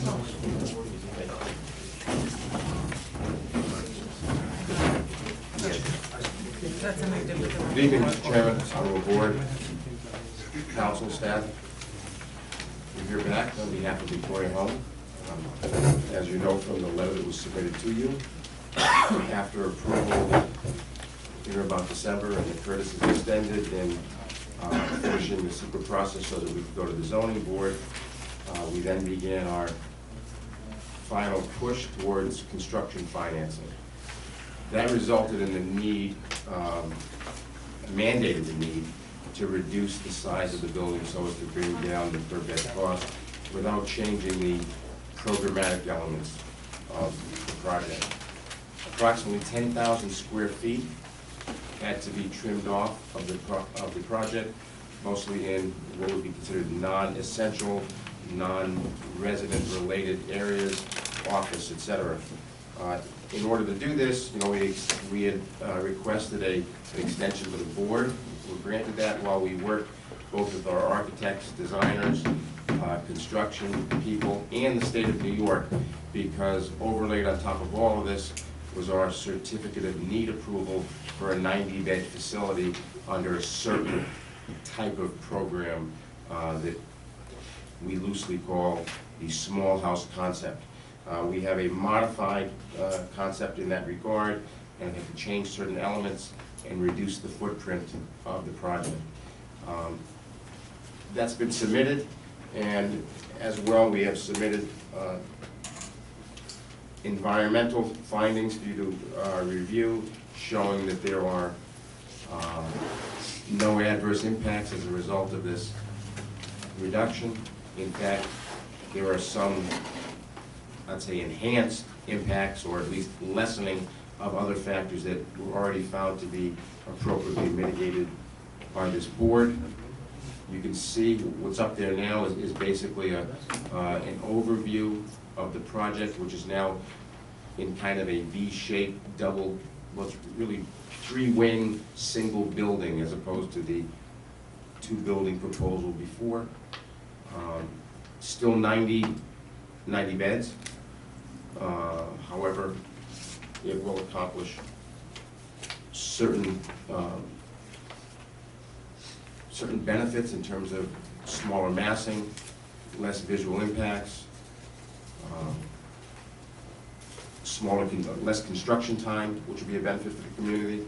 We have adhered to the architectural elements that were previously before this board. It's been cited as best as possible with respect to the topography of the site so as to limit any site disturbance. There'll be less need for any chipping or blasting of rock, removed a little bit further away from rear retaining walls. There'll be ample screening and I think copious screening from the Matilda Street side, and as well as on North Malcolm. I'd like, who's going to run through the architectural changes? Mario from Perkins Eastman will run through some of the changes in the architecture of the building with respect to its layout changes. Mario from Perkins Eastman. Just get the elevations which are good. So when the big change is we went from a small house design, which was a single loaded corridor with public spaces in the center to form small houses, and we had 2 households per floor. We went to a double loaded corridor design, so that's which is more efficient circulation, and that allowed us to cut most of the 10,000 square feet by having more efficient circulation. The North Malcolm elevation, which is, I believe it's elevation, second one from the top. That's the top. No, excuse me, it is the top one. We kept it as close to the previous scheme as possible. It's 2 wings with the tower in the middle. One wing, the wing on the left, is parallel to North Malcolm Street. The one on the right is skewed, and the tower is the hinge point. Before, we had the entrance at the tower. Now the entrance is in the middle of the V when we look at the plans. But the important thing here is, like I said earlier, we kept the front elevation as close to the way we had it before. There are obviously a little bit changes. The building is a little bit longer than it was, and it's a little bit further down the hill because the building is a little bit longer. The height is virtually the same. It's calculated to be, I believe, a foot lower than the previous design, but it's still the same 3 stories it's 3 stories of the residence with the 2 floors below of administration.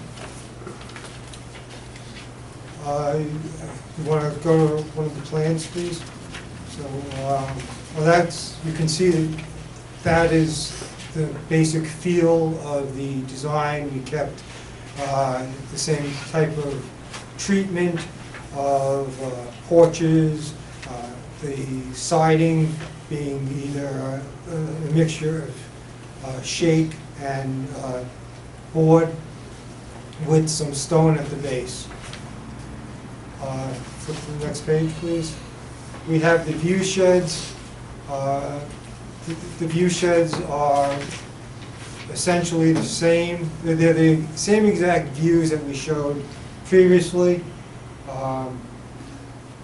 but they now have the new building situated in them. And as you can see, if you go back to the record, you can see that the view sheds look virtually the same. On the Matilda, the building is even further away from Matilda now than before, so there's less impact to the Matilda Street. The North Malcolm Street, the building is situated has the same setback as they previously did, we asked for, so it has a very similar impact to the previous design. If you want to look at the plans, I can show you where the front entrance is. Yes, thank you.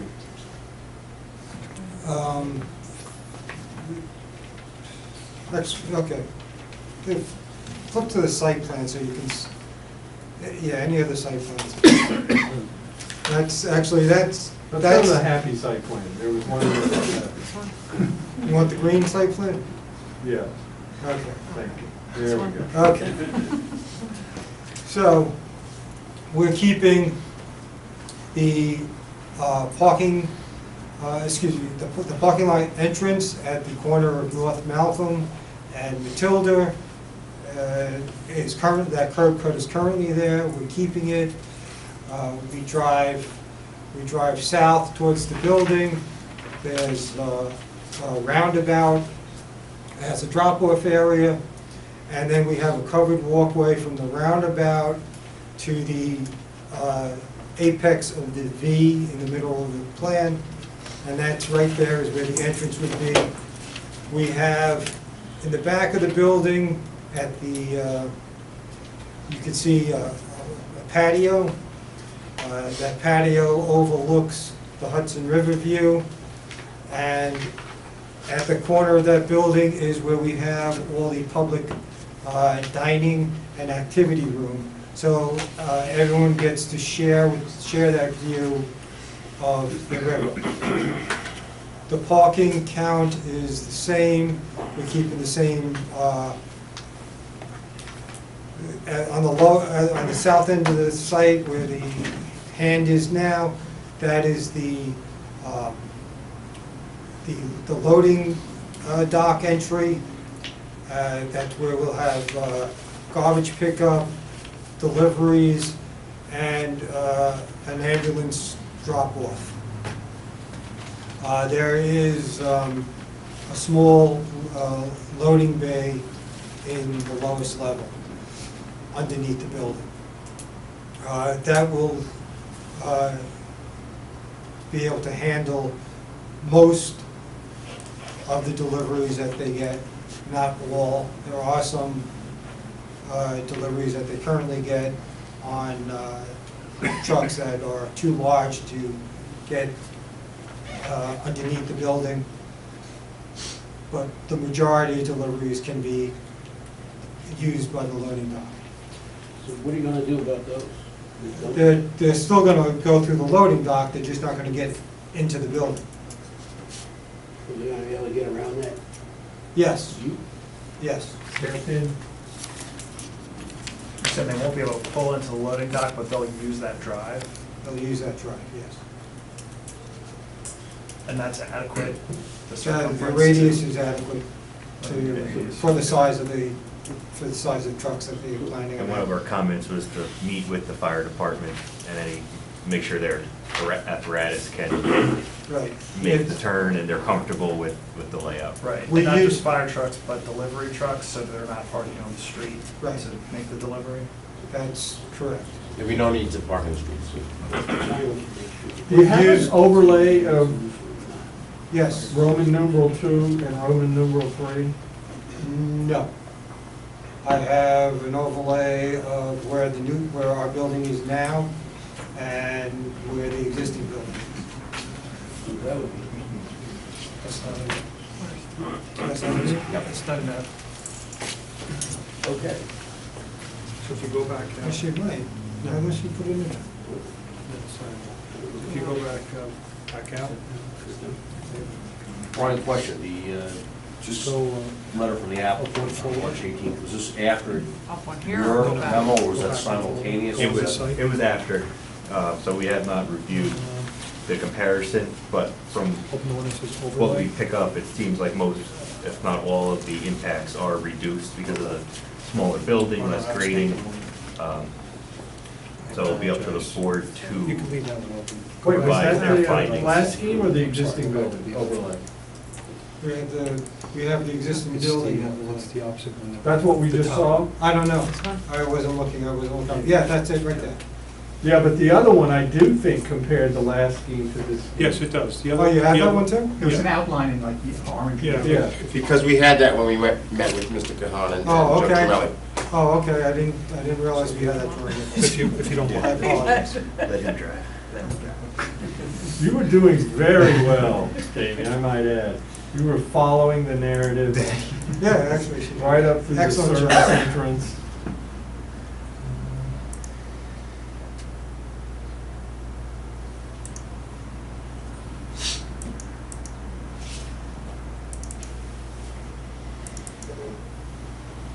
Ah. Oh, it's in orange? So Roman numeral 2 is in orange. Yes. So this is the outline of what's currently approved. Right.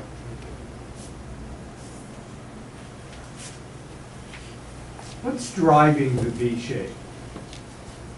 Getting, okay, the driving,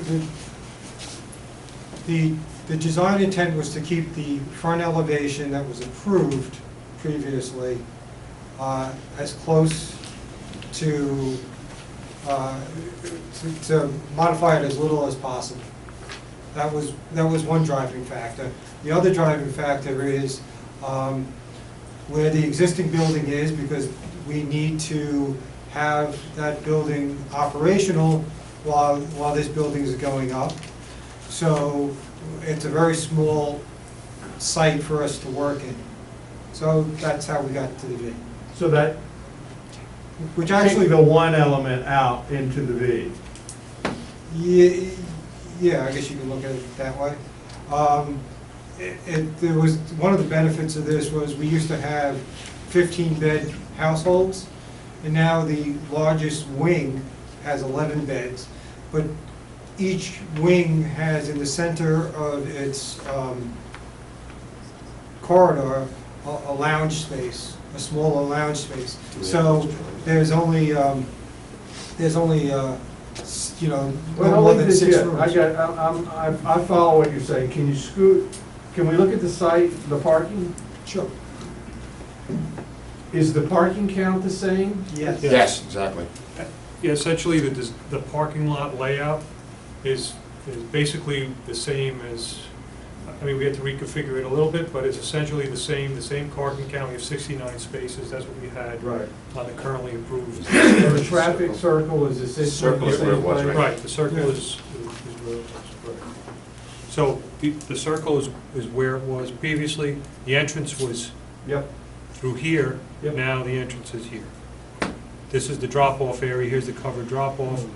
Walk here, there's your entry point. Which will become a very central entry for the facility.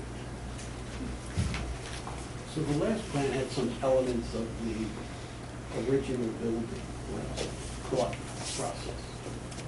Well, we still have, if you go to the elevations, we still have a Victorian style house, and actually the massing, the scale, to my eyes, is a little bit reduced. In some of the views, it's broken up more because the wings are actually smaller. You get the ends of the wings as elevations, which are more are scaled more residentially than we had in the big long elevations that we had.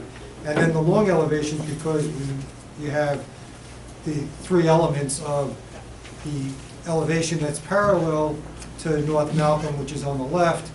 We've broken the scale down so it looks like two houses. And then we have the tower, where we start skewing the plan. Then we have the longer wing is not parallel to the street, so you never get to see that full on. And then when you go into the building, you see the short ends of the two wings, which, like I said, they're about 50, the building wings are about 55 feet wide. So that scale looks very residential when you see the ends. John, to also answer your question point blank, that while attempting to keep the same design elements and the same aesthetics, this was very much driven not by desire, but by economic reality. No, I understand, but and we want to be sensitive to that, but that's not part of the dialogue. I know, but you asked why, why, I wanted you to have the full explanation. So I think, I follow your words, and I can apply them, I think, and I generally concur with all your notions. I think this drawing, for most people, probably is baffling, because it's a little, it's an abstract elevation. Right.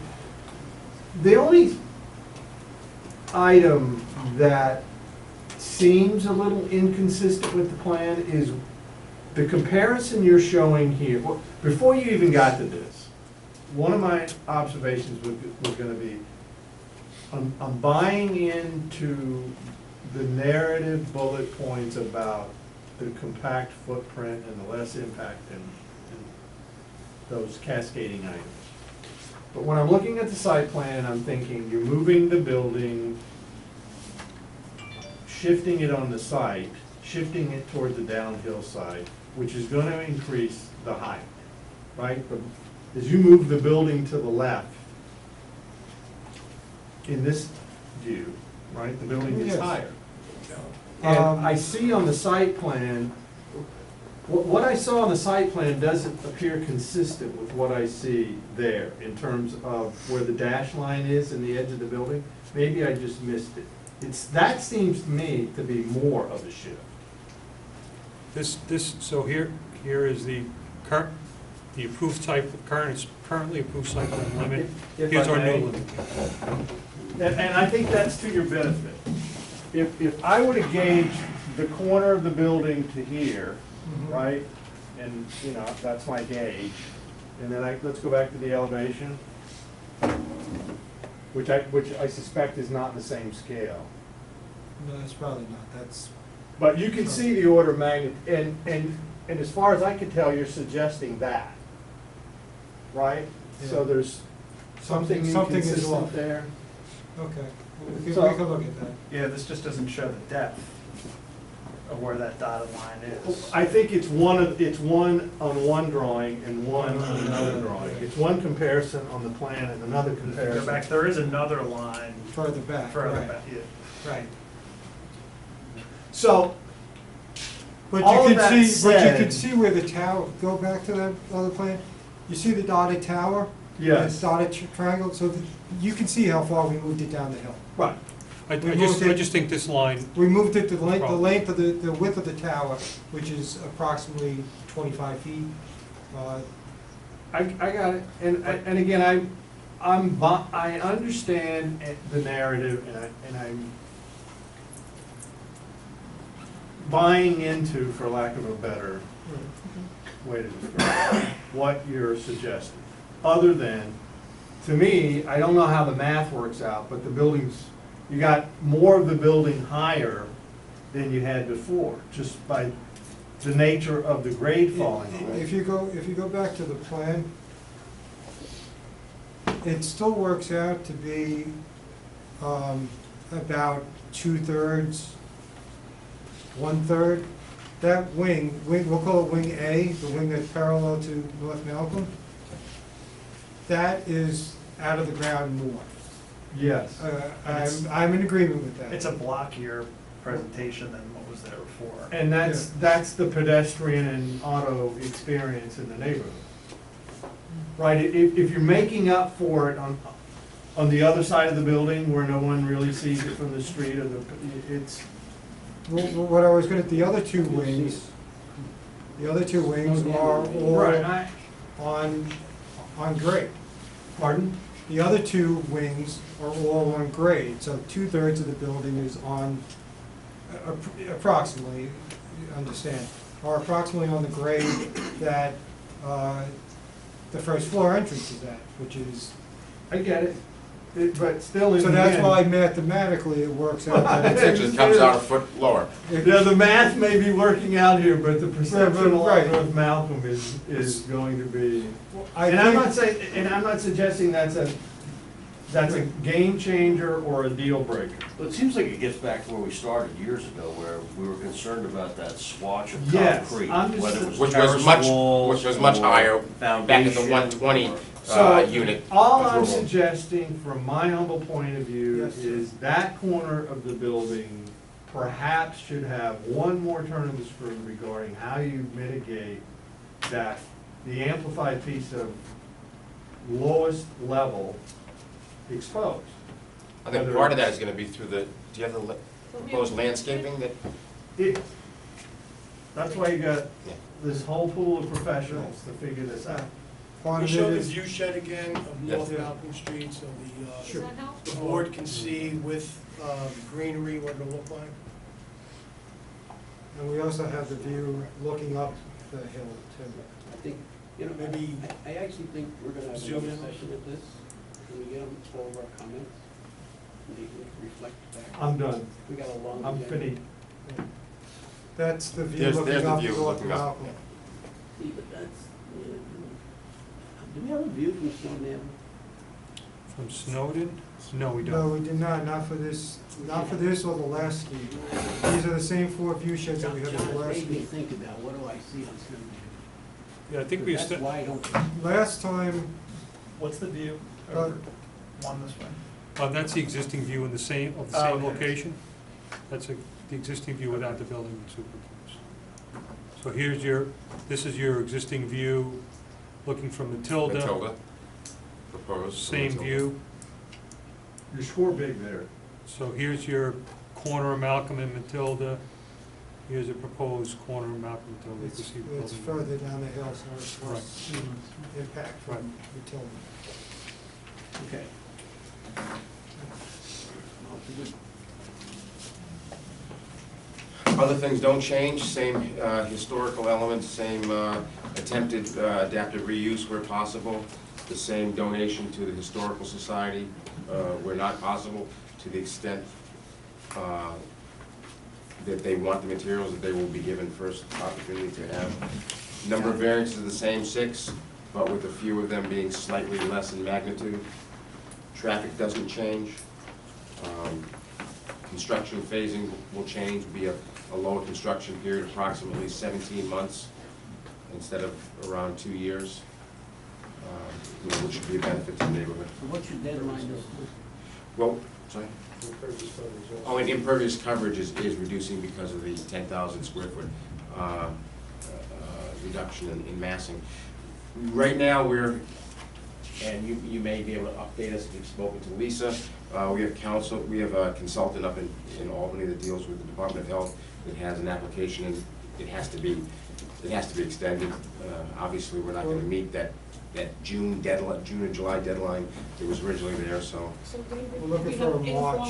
we have an informal approval, we're waiting for the written budget. So we have an informal, you heard that, we have an informal extension and we're waiting for it in writing. And also before we even came back to our first informal meeting and then bringing here, again, we went through vetting this through the Department of Health, and they made some final interior tweaks to the project to have the type of interior space and homey space that they wanted to have, so we made some final modifications before coming here tonight. This was advertised, right? Any questions from the public? Sir?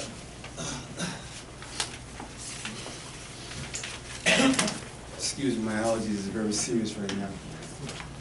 My name is Urban Ridgway. I live at 68 North Malcolm Street. I came to look at something else that was on your lot for the night. I didn't actually know about the increase on this particular property, HOMs. I just found out tonight actually that it's going from 45 to 90 beds. Now, I'm hearing that nothing's changing, but obviously it's stuff changing. My concern is that it's a very tight neighborhood. Malcolm Street is very small. It's two-way traffic. The increase is serious in that area. Parking is very damaging. So when I look at that area right now, because I live on the corner of Sarah and Malcolm Street, I'm hearing everything from Malcolm Street and Sarah Street, which is a dead-end street, and that's my main concern. So when developers want to increase more traffic into the area and saying nothing is changing, that is not so. Because we're going from 90 to 45, it's more people is coming to visit, and it's going to create more problems in the area. And if anyone here at the board take time out to go down Malcolm Street, you see what I'm talking about. We're increasing, but the streets is not getting any bigger. And that's the major problem over there. There's kids up and down the block, dodging behind cars. I'm trying to get the police officers to actually start issuing tickets because people are parking, are not getting tickets, and they're feeling very comfortable. So now I'm hearing everything on that corner, the horn blowing, the name calling, and the rage is unbelievable in that area. I'm just thinking that, not even thinking, just naturally saying what I'm seeing out my window when I'm cutting my hedges is the fact that Malcolm Street is small, Van Wyck is small, the neighboring streets are small, and we're trying to increase more people in the area. That's a serious issue. Thank you. Can I address that for you? Sure. So that you don't misunderstand what we meant when we said not getting larger, is this project has been going on for, I think, the better part of 3 years. And this is a nursing home. And mostly the people are not very ambulatory, and it's going to also house neurodegenerative disease patients. And this particular project had approval for a 120-bed increase. And then we came back and reduced it down to 90 beds. I didn't know about that either. I'm sure a lot of people don't either. Yeah, well, we had public hearings and people were here from your neighborhood, and we had traffic studies and noise impact. So then we reduced it from 120 down to 90 beds, and we got that approval. And now we're here, and when we say not changing, we're not changing the number of beds from the 90-bed approval that we already have, but we're making the project even smaller. But you're changing it from 49 to 90. To 90, yes. And Right. but that was already, it was actually approved originally from 49 to 120. No, and then we understood, brought but it there down. is a change. David, we don't have this by plate. No, I just want to let them know what I meant by not changing. You're right. But this is the only thing, can I finish? The only thing I'm saying, as far as there is change that's happening, and you can't neglect that fact. I know this is a business, it's a nursing home. When I'm home, I'm hearing an ambulance going down the street and back. This is something that happens that wake me up at night. So I know what's going on here. So the fact that what it is what it is. But it's still a business. No one's living there for free. We know what money is. So I understand what this goes on, but in light of that, that area where I sleep at night is very disturbed by the traffic that comes through that neighborhood and the trucks that come through the neighborhood. And the food is going to supply that facility. They have to come in, they're not going to be magically appearing in your parking spots. They got to drive through. We have to take it into consideration. Okay, thank you. Thank you. Anybody else? Sir. Hi, Adam Architect, 7 Matilda Street. I wonder if the applicant can comment on whether any consideration had been given to an additional access point on Snowden Avenue. And that's one issue. Another is, I do appreciate the effort that's been made to somewhat replicate the historic look of the structure that's there. It's not bad. It's not the most institutional looking nursing home I've seen. I wonder if the applicant could comment a bit on the kinds of materials that are going to be used on the exterior. I don't know if it's going to look plastic as it does in the photo, or if some more woods might be used to soften the appearance. It's cementitious siding that looks like wood shake and wood clapboard. And as for an access point on Snowden? We don't own any property that goes to Snowden. We don't know about Snowden. Okay. Thank you. Thank you. Okay, anybody else? If not, We'll adjourn this till next month? Yes. Thank you. Thank you. Okay. 86 South Island Avenue.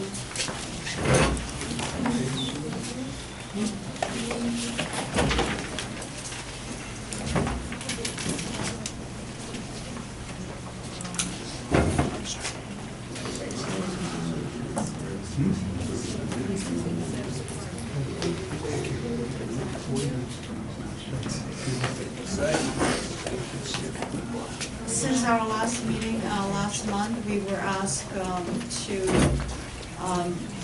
improve on landscaping, which we have done it. We are providing more screening this area and more screening here. Most of the parking lot is already screened. There is existing screening, lots of shrubbery. So we just fill in the gaps that we have there to hide the parking spaces here and there. Also, we were asking to increase the square footage on one of the apartments. Our smallest apartment is 818 square feet, and that was basically what we have. Okay. So our issue was with screening last time. Right, I have some pictures which I took just before I came. And if you want to take a look, there is lots of screening already in there, right? So just to catch the board up, I mean, they're here for a conditional use in the PO district. They were asked for additional screening. We had some comments on the technical This is to the right layout of the screening, what they're planting, a little bit more detail. We have no issue making that a condition of approval. Did they respond with the type of vegetation? Not there? yet. Okay. It was just it's in our memo. I saw that. All right. Any other questions from the board?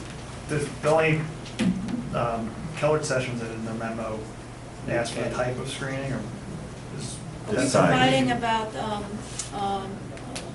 9 boxwood bushes here and about 6 in here, about 4 foot high. Probably take place in the year, century. Well, I haven't reviewed the heights. I mean, Boxes are dense. is your intention to screen the understory? Is there higher canopy that needs to be screened? Things like that, or what? No, we're just screening for the cars. I mean, there is lots of existing screening already. Only this area is kind of My grandfather used to grow up. bare. And they never grew. Okay, so any questions from the public? Question. So up to this point, we kind of focused on, I guess, the tax records. I guess it spoke to 3 units versus 5 now. I guess it's the first time I've seen anything talk about building department records. What are we kind of basing our decision on? That's a good question. Because I don't have in front of me, Member Beldati, the building department file with regard to what this was. It does say, I see records in the building department file state residence, so I assume that there was a review of the building department file. At some point throughout the history, I believe there was some reference to a 5, but I don't want to. Yeah, I think it was always cast as the tax assessor's records spoke for 3, and there wasn't really anything from the building department. So I just, I think whatever we want to do before we make a decision, make sure that both are in sync with. Well, I think if we make a These are existing apartments, they we will know build. about it pretty fast. Yeah, so if we have to get them, that's right. I think we'll sync up pretty quick. Assessor Gonzalez will be happy to know that it's gone up to 5. Okay, so, there a motion to approve the condition of use subject to an agreement with our planting consultant, that we get the right vegetation there that will reasonably grow. So moved. Second? I'll second. Walter second, all in favor? Aye. Good. Thank you very Okay. much. 49 Spring Street adjourned tonight. 173 North Highland. This is this engineering night or is this back there?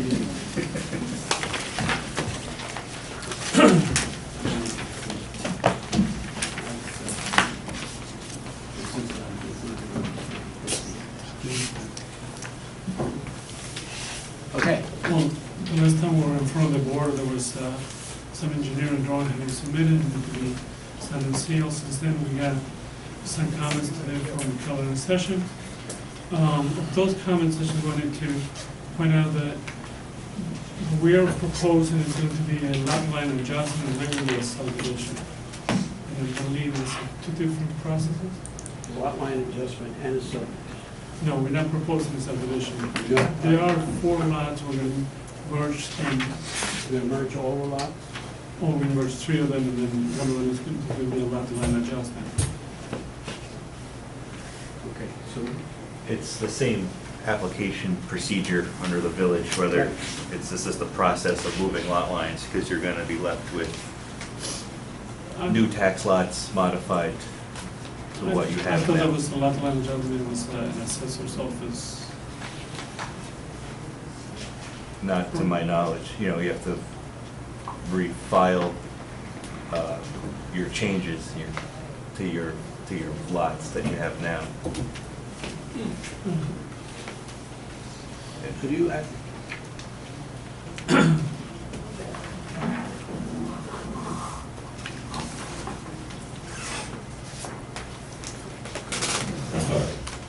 That's the- Place in this is a site plan that shows what we're doing with the lot line. There should be an S2 that shows the, what we're proposing.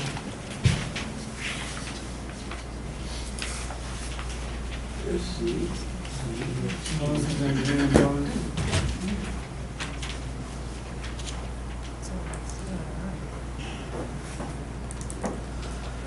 There we go, there.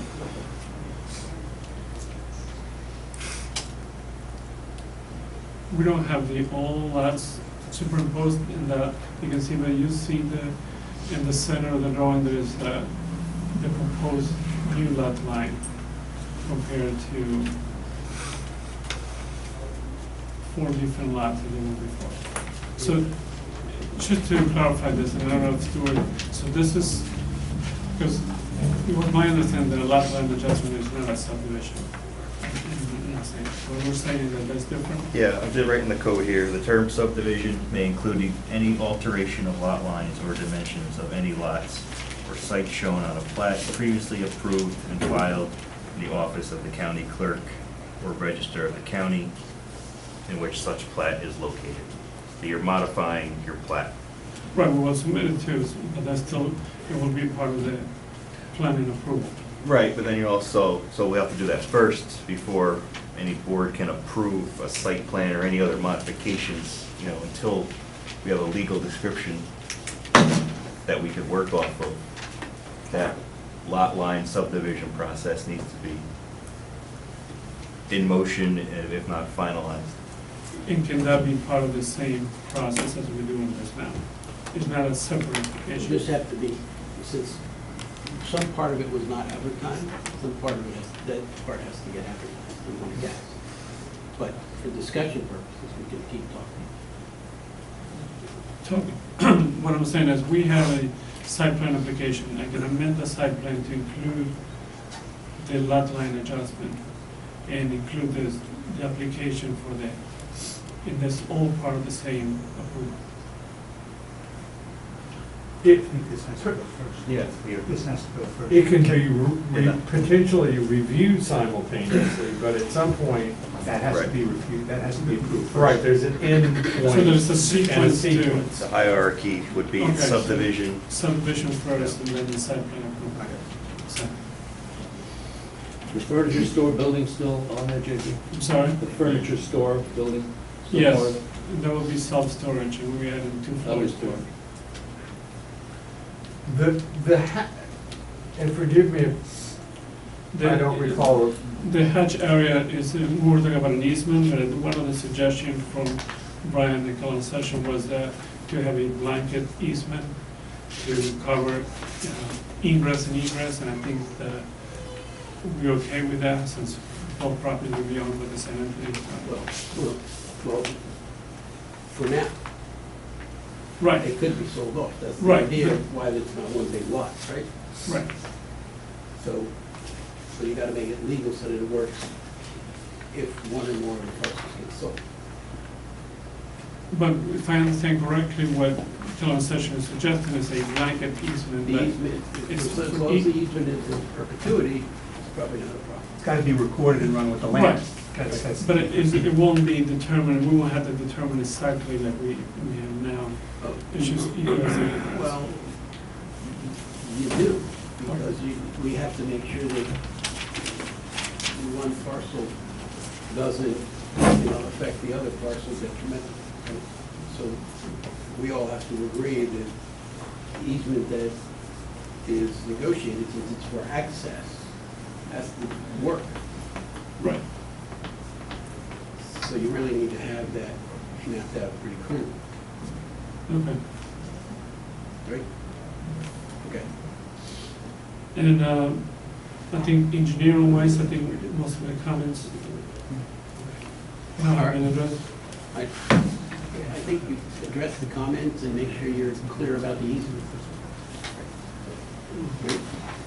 I think we've gone on so long. We've talked Right, about the yes. We've talked about the architectural piece of this.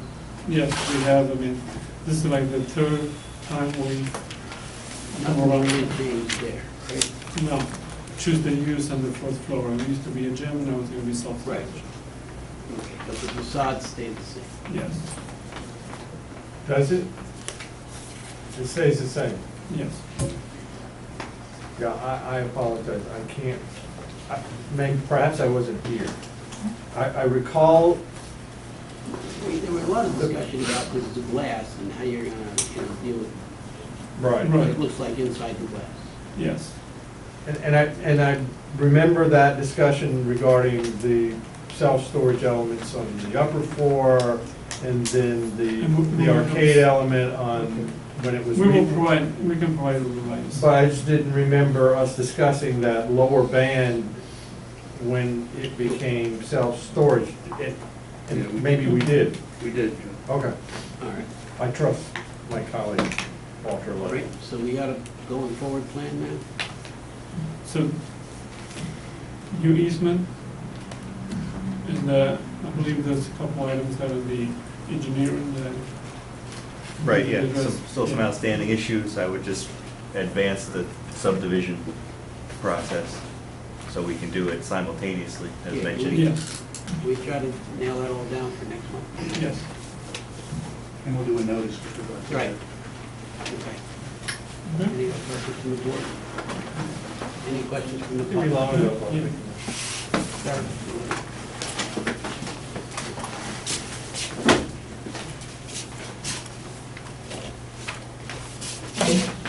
Mr. Chairman, members of the board, my name is Christopher Feldman. I am with the law firm of Harris Beach, PLLC in White Plains, New York.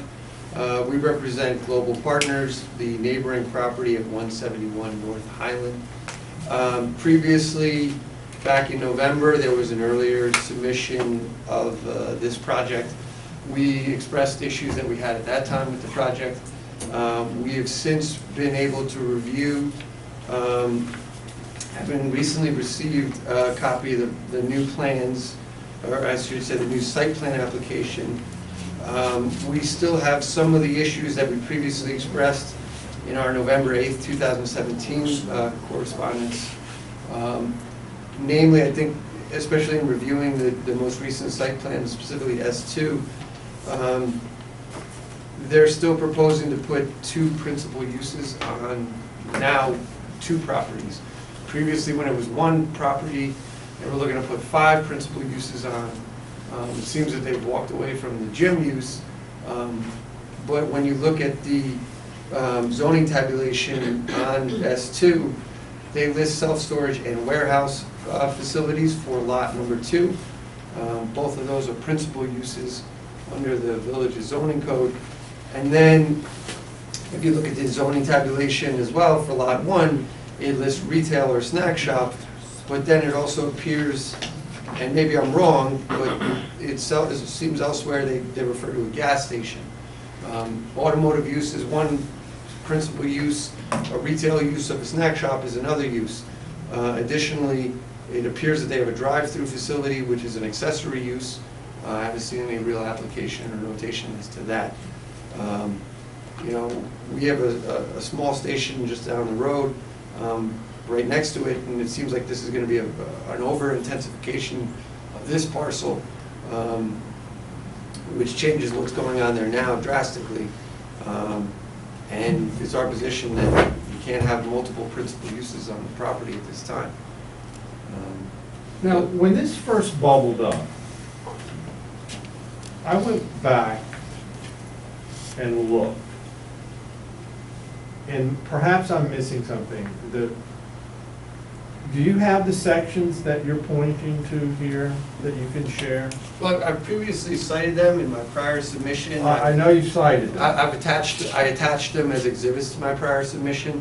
I can resubmit or update that submission. Because this seems like a fairly simple academic, either the switch is on or the switch is off. And maybe I missed something when I went and looked through, because I felt like at the time, perhaps you were taking words that were in the zoning code and recasting them a little bit, but. Well, actually, what I was doing was I was looking at mostly the appendix use tables. I have a copy here, which I can hand up, but. That's why I'm looking your way, Counselor. I knew it. So I just wanted, I think, John, so you made a point that, let's pick on the simple one, because I'm not sure the difference between a warehouse and a storage facility, quite frankly. It seems like where you put junk, you don't have really much use for at the moment. So that might not be in your appendix definition. But let's talk about where you mentioned the snack shop and gasoline filling or fuel fillings. Yep. Do you see that as two principal uses? Yes, under the zoning code. That's fine, that's fair. Because if I were to go one lot south, we certainly have enough gas stations. There's a place that sells gas that has a snack shop. That's correct. Our property actually has an approval from the village from back in 2006, which is prior to the change in the zoning code. So we are, at this time, we're grandfathered in. But you just rehabbed the whole place. So, but that's okay. But I think it would actually be hard for me to describe in any way, although that's quite a big snack shop, that the primary use of that facility is for pumping gas. And because you pump gas, somebody will go in and pick up something, newspaper, coffee, piece of beer, not a lot, right? Can't do my grocery shopping. So, I'm not sure, but, I don't know that I agree with your definition. Well, which way are you pushing the meter on this? It's not, I'm not providing any definition myself, I'm just. He's trying to make the point that there are two primary uses, and you can't do that. One has to be an accessory to something. But I guess, are you, maybe just for more clarification, are you arguing accessory use, like everyone thinks accessory uses, you think of a residential property, a shed, or something like that. Mm-hmm. But you're saying two principal uses, you're using the term to mean if a use is permitted in a zone, you can't have two of those together. I haven't seen anywhere in the Village of Ossining code that says you can have multiple principal uses. Does it say that that's prohibited? I haven't seen anywhere where it's permitted. No, the question is and the code specifically provides that this is the permitted use. The reality is we have 5 gas stations on Elm Avenue. Or we Or- have 5,000 businesses. Yeah. Shopping centers. You go that- downtown and you Well, have the a shopping- restaurant next to a shop, and they're both permitted principal uses, and they're on the same Well, piece of again, property. I think we talk about shopping centers, that's a retail use. You're having multiple retail uses on. That's right, that that's what I property. went, but, and it seems to me that this retail gas facility can have other elements of retail in it. Well, when you look at the code specifically, there is 3 sections dealing with automotive uses. And the different automotive uses are described.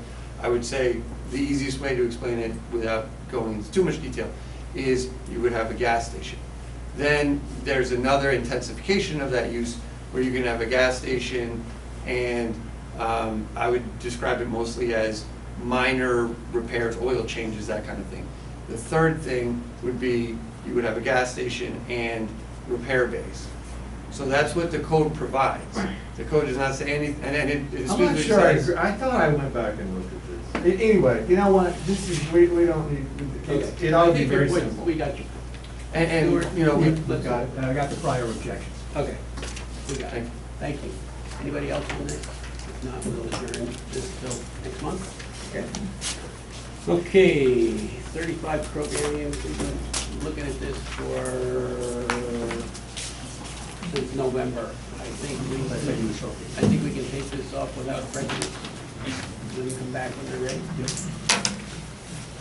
Snowden and Van Wyck. LLC. Anybody here tonight to talk to? We had asked for further submissions from them, and I know, Jamie, we didn't get anything, so. Okay, so we'll adjourn it. 14 Church Street.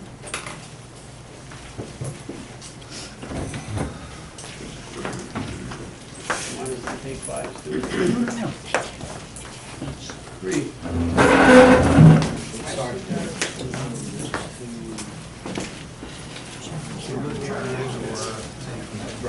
Good evening. Lou DeMacy, I'm the architect. I was in front of the board last month where one of the board members had asked if the applicant would look at making one of the units into a affordable housing or affordable unit, and the owner has agreed to do that. Oh, great.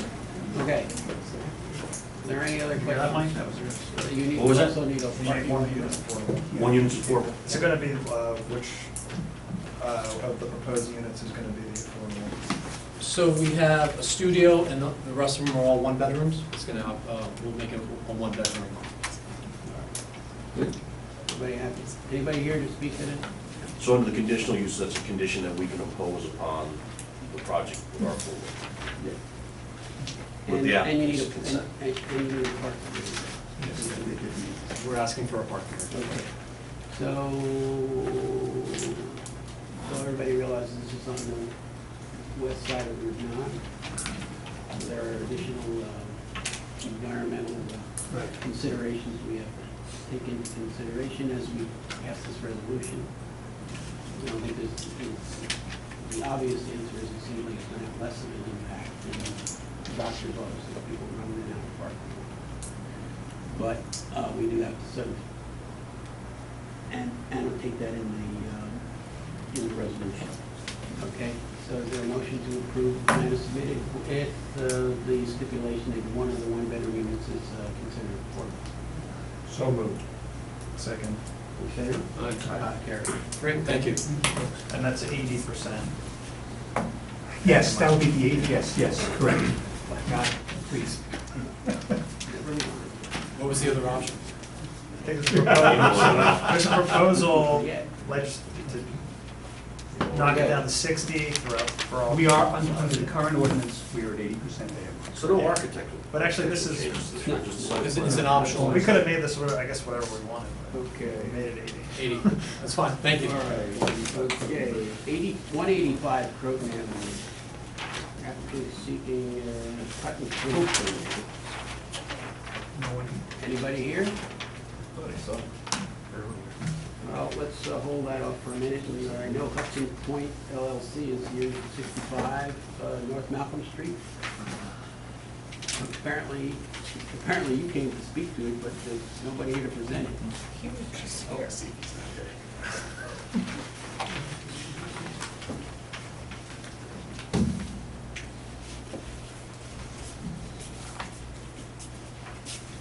So we have the lady from Northland. Right.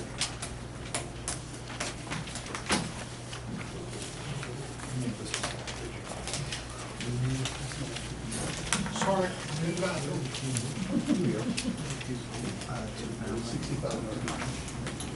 65 North Malcolm. Yes, sir. Why don't you tell us what you're doing and why you do it? So we're in front of the board for a conditional use approval for the construction of the addition of a second floor to a single-family residence and converting it into a two-family.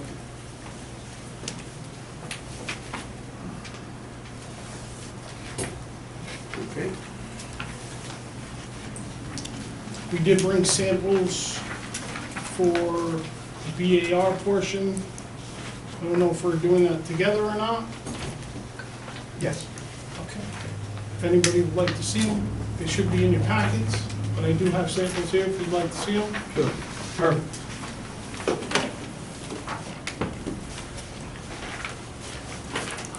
Stand here or pass it along. Come on, just come a little closer. Perfect. Just watch yourself. Yes. So I see there was a variance for, granted, on April 10th. Yes. And you flip it over, it's saying there's also either a variance needed for 4-foot property line. Is that also granted, or is that to be Well, sought yeah, out? based on the current site plan, they're looking to expand the driveway, and in doing so, they're within the 4 feet, so they'll need an additional variance for that. Which color? So that'd go back to the zoning Yeah. board. So I would like to address that letter that I received today at, I think it was 3:45 in the afternoon. So initially, when I started this application, I originally sat down with Mr. Hildebrand, Lynn, and Joe. We discussed this project in length, along with my architect. No mention of the fact that we needed a variance for the driveway. So submitted plans, spoke with Lynn several times, and Joe, on this issue. Jamie, can you scoot over to the site plan? Thank you, sorry. There you go. Yeah.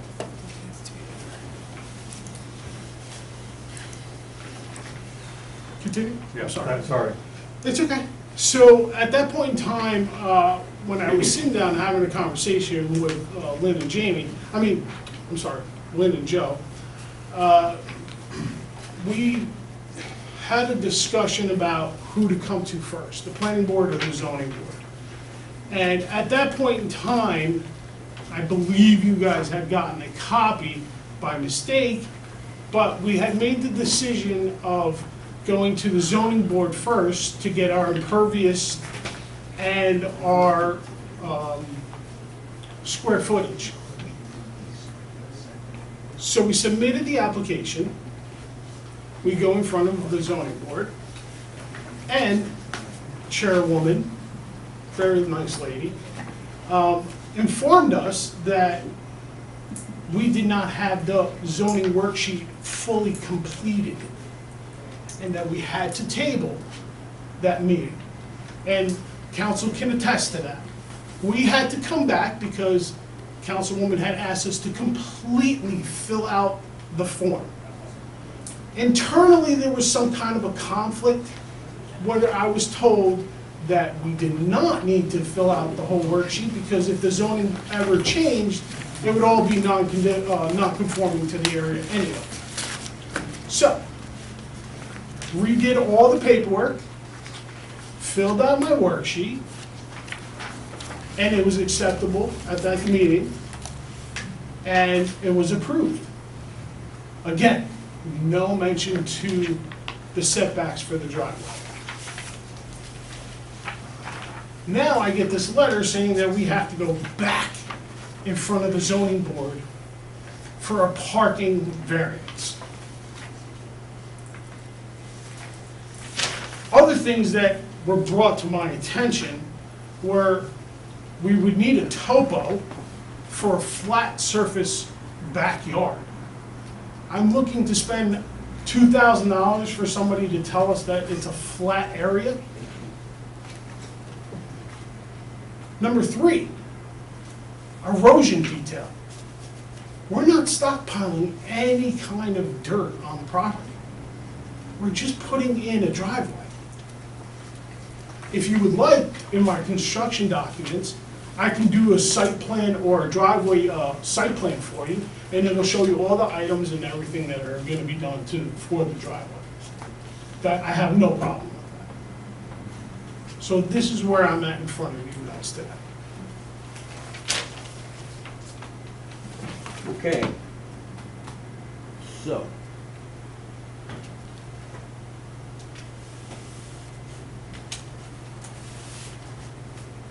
You've gotten one variance. 2. You have 2. Can I make one correction? Yes. Where he's wrong. Okay. The zoning chart was accurate from day one when we submitted it for the zoning application. And we presented it at the original zoning board meeting to the board, and everything went in a positive way regarding the variances that we were requesting. And village council and the chairman of the zoning board suggested that we change the zoning chart and return to the next meeting to get variances for the existing nonconformities on the project. So it wasn't that it wasn't complete to begin with, but they for clarity's sake, I guess it's the village's policy to get variances for existing nonconformities in addition to any increased nonconformities on the project. So we updated the zoning chart and came to the following meeting. So we received variances for the original requested parking area and then everything that says existing nonconforming. And then the applicant's frustration is that in addition to going back twice and getting variances on the existing nonconformities, we find out today that we have to go back for another variance for the same parking area that we were requesting at the zoning board the previous time that we went.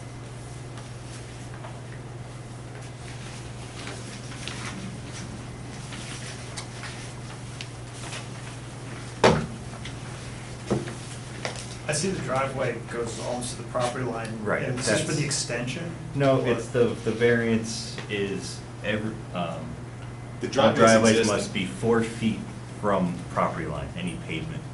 So their continuation, their new parking spaces are right almost on the property, or within the 4 The feet. continuation of what's existing already? And- Or the whole, or you're saying the whole Correct. thing? No, I mean, a good portion is existing. They are expanding it to You create. have pictures, by the way. To create new parking spaces, because they'll need additional parking spaces for their conversion to a two-family. Yeah, I guess the problem comes that we submitted the building permit application in order to get a denial letter, in order to go to zoning to begin with, and we were given a list of the items that we were gonna need for the variance requests, and that wasn't one of them. So we've been to the zoning board originally for the proposed work. We went back to the zoning board a second time to get variances for the existing nonconformities. And now there's an item that was missed by the director of planning and the building department and was caught by Mr. Hillebrand. So let me just help you with that. Sure. You're the architect? Yes, You're familiar with the code? I am. You missed it. I did. So let's not, there's plenty to smear around. I'm not strictly pointing fingers, but we But let's met. make sure we use the right word. We've This been is very this is open. clearly an omission. Yes, Right? absolutely. And Or can I offer this up, just as, not as a way to defer, deflect, then did the denial letter from the building inspector indicate the driveway? Yes. Or the extension of the driveway so as the gatekeeper for the zoning interpretations that create either the gateway into the application process or the denial of the gateway. Is it fair to say he made some interpretation as towards whatever, that the parking area was an extension of an existing condition? Is that a possible scenario? Oh, it could be. But none of us here can answer that question. So, in fairness, well, actually, you pointed out an interesting step. Because I guess he's the zoning officer, I guess. I don't know what He is the zoning officer, as I understand. So, he has got to, she has got to render a decision for you to get to the Board of Zoning Appeals.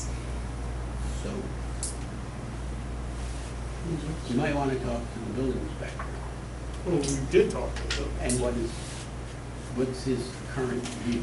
I honestly don't know if he even knows the matter is in hand at this point, because I mean, I think John makes a point. You apply, you show a building permit, you apply for a building permit, you say, well, you can't really do this because you need some variances. Right? Or you come and say, I can't do it the way it ought to work, because I want to do this, but I need some variances. But sometimes, half the time, it works the other way. Where you say, well, you can. Or he's made an interpretation somewhere in between. Or he thinks, consistency, et cetera, with the neighborhood, I don't know. So I think before when you get down that road, that's the next gate. Now, the question before this is, soon to come back again. Yeah, I was gonna say, is there any way we can? Subject to that, is that? Yes, you could do that, absolutely. Yeah. So we do everything and then it's subject to that getting variance. Or having neighbors. an additional interpretation made by the zoning gatekeeper. Right. Or we have neighbors. Either Okay. way, yeah. Right, the only thing I see here is this determination that Joe made back on January 22nd. It did speak a little bit to the parking, but not to the setback on the driveway. I think it's important to find out exactly what he was thinking when he issued it. So, let's lay that aside. Any other questions from the board? Let's open it up to the public. Thank you.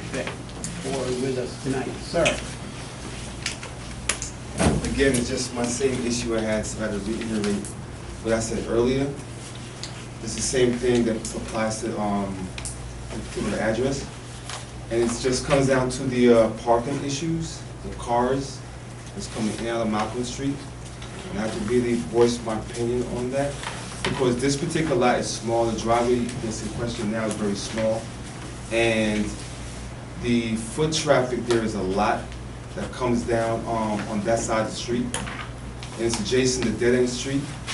So it's very congested there.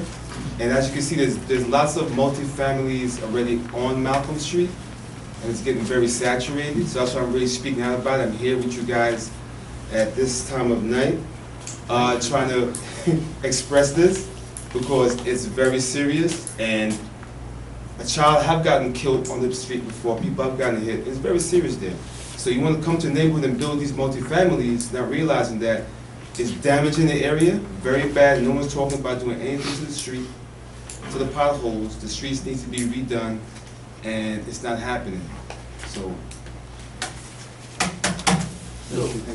Thank you. Anyone else?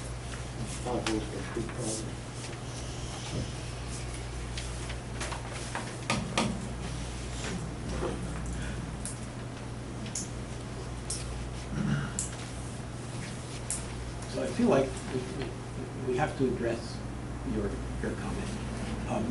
And it may seem counterintuitive, but this is a two-family zone. The fact that this house is a single-family zone, a single-family house, is essentially the anomaly, right? If there were no building there, this wouldn't even be a conditional use. This would be an as-of-right permitted use to build a house. So, and the other thing is that a conditional use is actually a permitted use, but we can put conditions on it. One of the obvious conditions was that, unlike most of the houses on that street, and you're familiar with it. Yes. There are 4 parking spaces for this, shown on the site plan.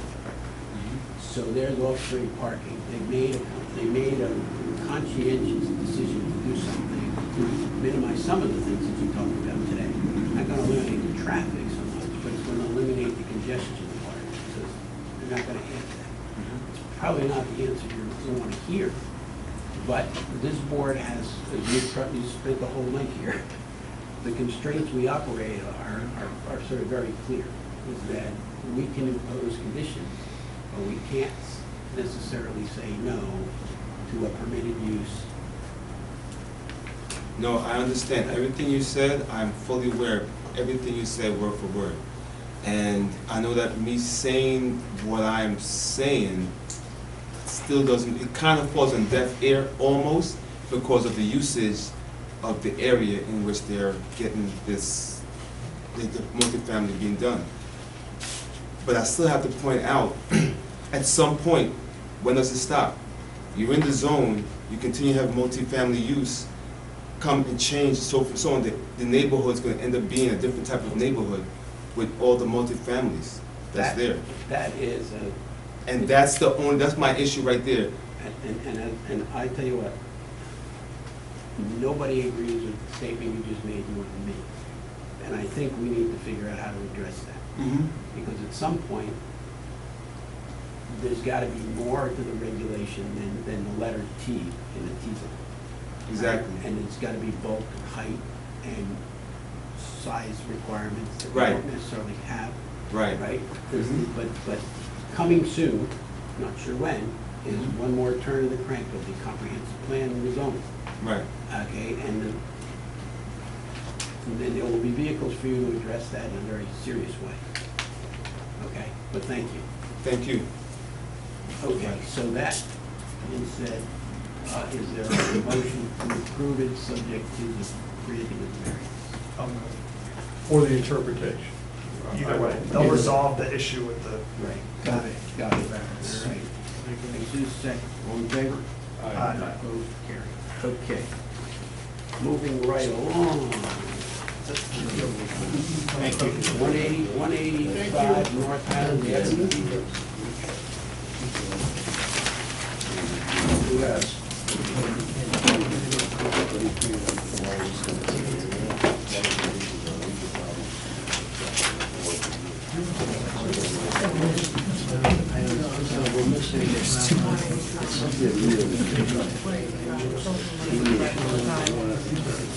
Well, but again, you know, the volume saying you know what you want. Let's just have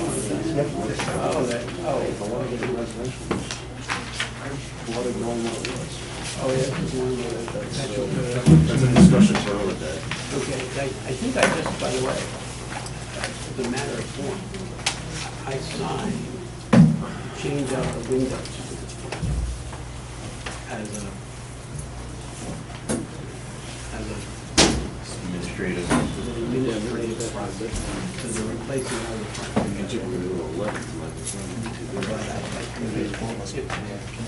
Somehow it should be. Which one? This is the big Yeah, one. but now we're on 185 North Highland. Okay. Which one are we on? Which one are you? You're North Highland, and you're Crow. We'll get to you, we'll get to 185 Groton next. Go ahead. We will. You got the floor. Good evening, Mark Bellato, Prime Engineering. I have my cards, I don't know if you're listening, please. Good evening. This is for 185 North Highland Avenue. It's an existing gas station. We were here approximately a year ago, back in June of 2017, to renew the site plan. Since that time, construction has begun. The tanks were installed. The board may be aware that there was a lawsuit between the adjacent neighbor, the diner, and the gas station that has since been resolved. And during that time, it was decided that the trash enclosure that was on the subject property, which was being used by the diner, was going to be removed. That was done during construction, and Joe from the building department asked that we come back and get approval to amend the site plan that was approved back in June of last year. So basically, this is the site plan that was before the board last June, with the exception that the trash enclosure that was being utilized by the diner has been removed, and a fence has been put on that north side to separate the properties, and some minor striping changes from what was previously, but still same number of parking stalls overall. What's the excavation and fill part? You dug up the tanks and you put new tanks in? I see a lot of, looks like concrete detention basins. Okay, so I guess I forgot to mention, so during this construction, the existing drainage pipe, there are two drainage structures at the front of the property on North Highland. Go to the next plan. Okay, you can see along the front that is a dashed line.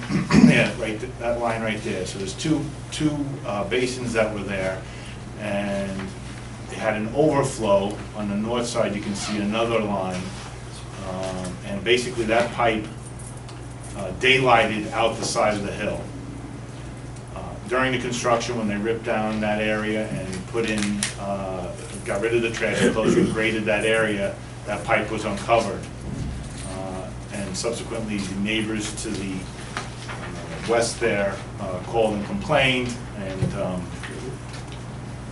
we were asked by the building department to get rid of it and put in drainage. So we are here to put in some additional drainage, and that's what the removal of earth is for on this goal. Initially, it was for the tanks. So, when you say the pipe was uncovered, I'm not sure how. Basically, it was always there, and leaves and whatnot had covered it, going out the side of the hill. It was discovered or rediscovered? Rediscovered, yep. No. Sure. So your changes with the building department's blessing? Yes, it's at the request of the building At the department. request. Yep. Did they also talk to you about the hay bales and et cetera, all that stuff piled up on the site? So that the runoff doesn't do what did to the catch basin that you're trying to fix now? They did You not might speak. not be aware, you might not be aware of it, but drive by. Yeah, okay, It needs work, okay. okay? So I think we get it, but we can't do much tonight because we just happen to be on the wrong side of Route 9. And our environmental advisory council needs to review this for consistency with our waterfront redevelopment Okay. plan. So the site plan is okay, this board can do that, and I guess we have to refer this to the Department of Transportation for their comment. Right, another change Did was that that. happen? Did we do that the first time?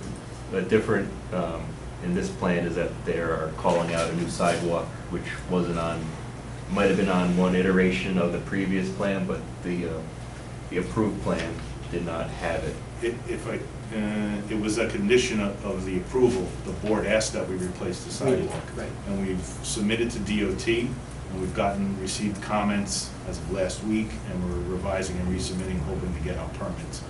So the new sidewalk's at the request of the board. So that's done, that's good. Are we getting a 3-foot setback from the street too, or just to pour it in place?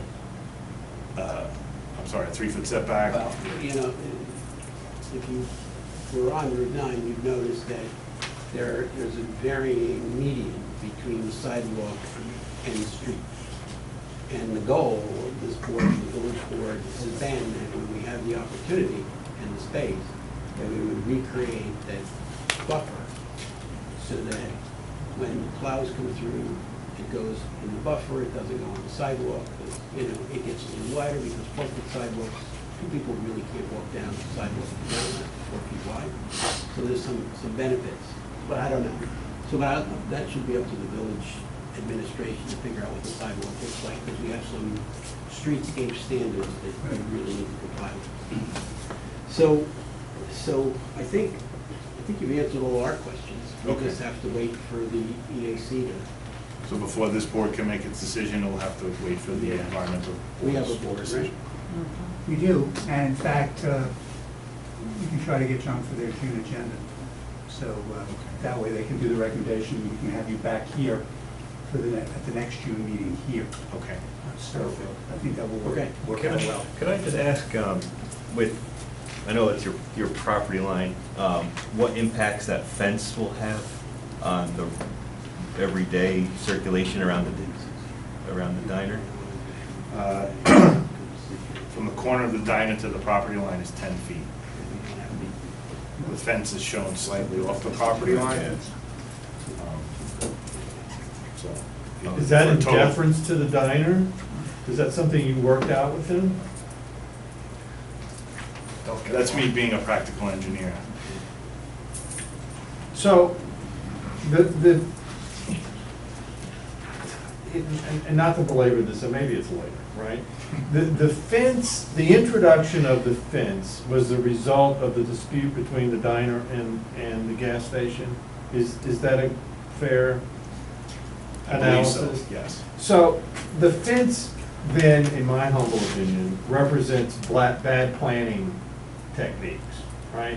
It really doesn't recognize the real world synergy between those two properties, and it takes, as Brian zeroed in on, it takes a challenged existing condition and makes it worse.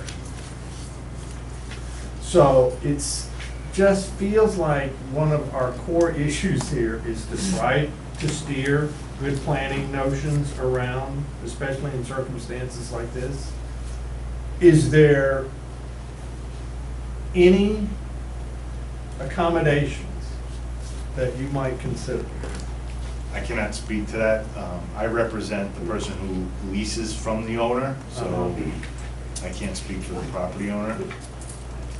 I don't know. You know, I know the nightmare that's gone on there for 50 nights.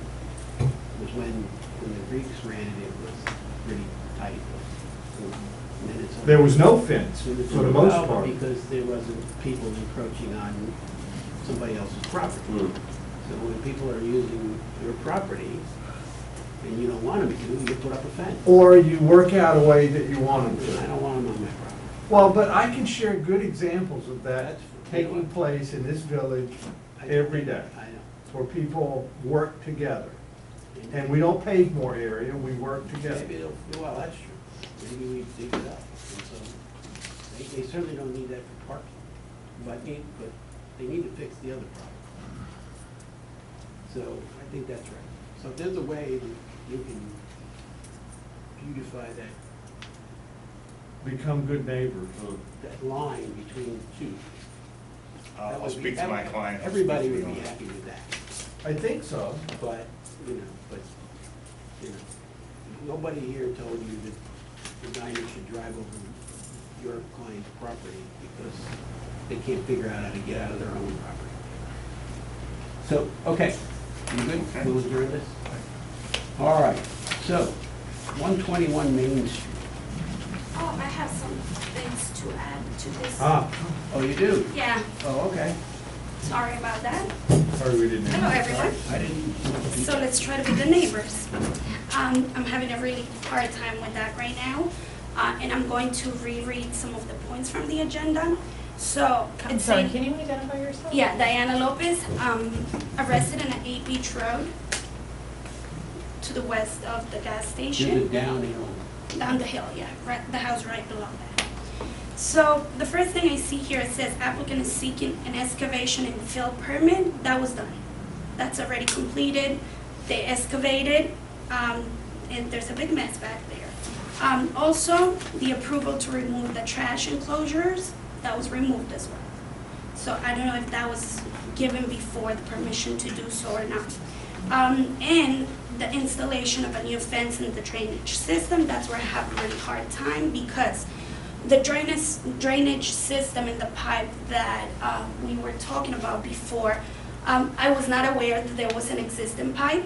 If based on what I was able to see, it was in there. They put in a drainage pipe that was a little over a meter. I'm sorry, a meter, I don't know how to. Okay, so, and it was going directly into my property, directly into my backyard. So I had a big problem with that, as you can imagine. Another thing, a fence. There was a fence between my property and the gas station that was taken down and buried, and it's still buried there. So yes, let's try to be good neighbors, but I feel like they're not being conscious enough with all their neighbors. I mean, I have another neighbor here from 6 Beach Road who's also being impacted by the management.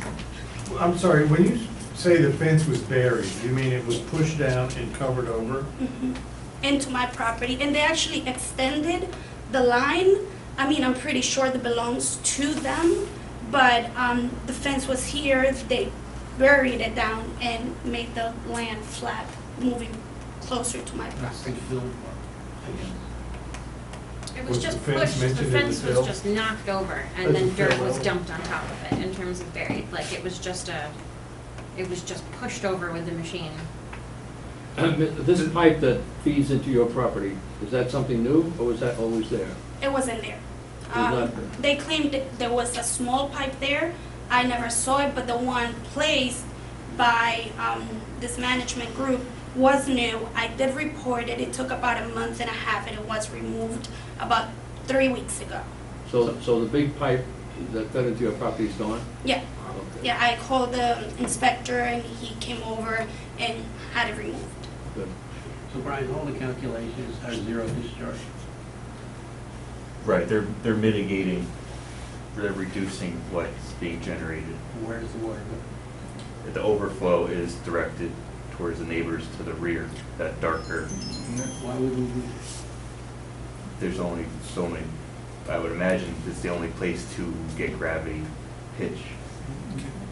It's Maybe that- saturated. It's ridiculous back there. But I thought the pipe was gone. Yeah, it's still pretty bad without the pipe, so that's my point.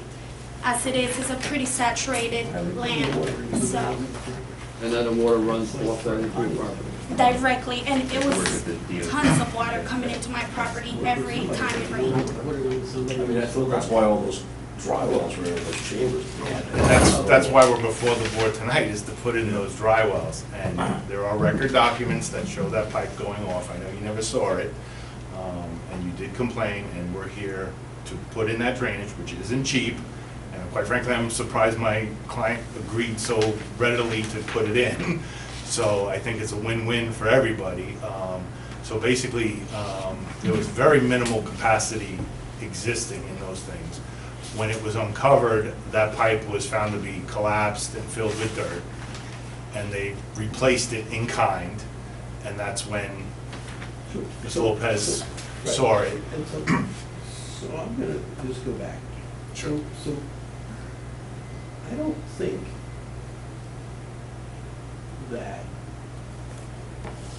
we have any intention of having water that's generated from impervious surfaces on somebody's property to be dumped in somebody else's property. Right? Thank you. And so whatever engineering we've done, we need to make sure it doesn't go. And that's what we've done. There's no pipe. The application Well, for shouldn't the village engineer confirm that? Oh, looking at it, I believe the overflow pipe is that darker line. And I think if you read it, it says to be removed. But has the village engineer confirmed that that will alleviate their problem? I think Brian gets two backs. I think. But anyway, you're right. The answer is, you need to tell us that there's zero discharge. Correct. Okay. All right, I think we're all on the same page. Thank you. Did you want to speak to? Yeah, actually, I wanted to, just in terms of Could you just give your name? Sure, Sarah Weinberg. I live at 60 Trib. Because we're talking about the fence, not talking about the fence, basically the fence that's between your property and our property is the one that was knocked over. I have questions about whether a new fence is going to be built and the height of it. We're concerned about light pollution, as gas stations are often very bright, especially at night, and what sort of you have to mitigate that in terms of whether it's lights only facing Route 9 or whether the fence is gonna be high enough. The fence would also help with sound pollution as well as light pollution, so that's not on the agenda tonight, but it's a question that I had. We weren't proposing to change any of the lights as it exists today. The fence shouldn't have been removed. I suspect it may have been in poor condition and maybe got knocked over. I'm surprised to hear that it was backfilled. I don't So is think it gonna Joe be would allow that. rebuilt? I don't think we would want that. No. So is it shown on this site plan? There's a fence, existing fence shown to remain. So. So do you plan on That's a replacing? 6-foot high wood fence? Correct. So if it's been removed, we'll put it back. Sure. Is there any other,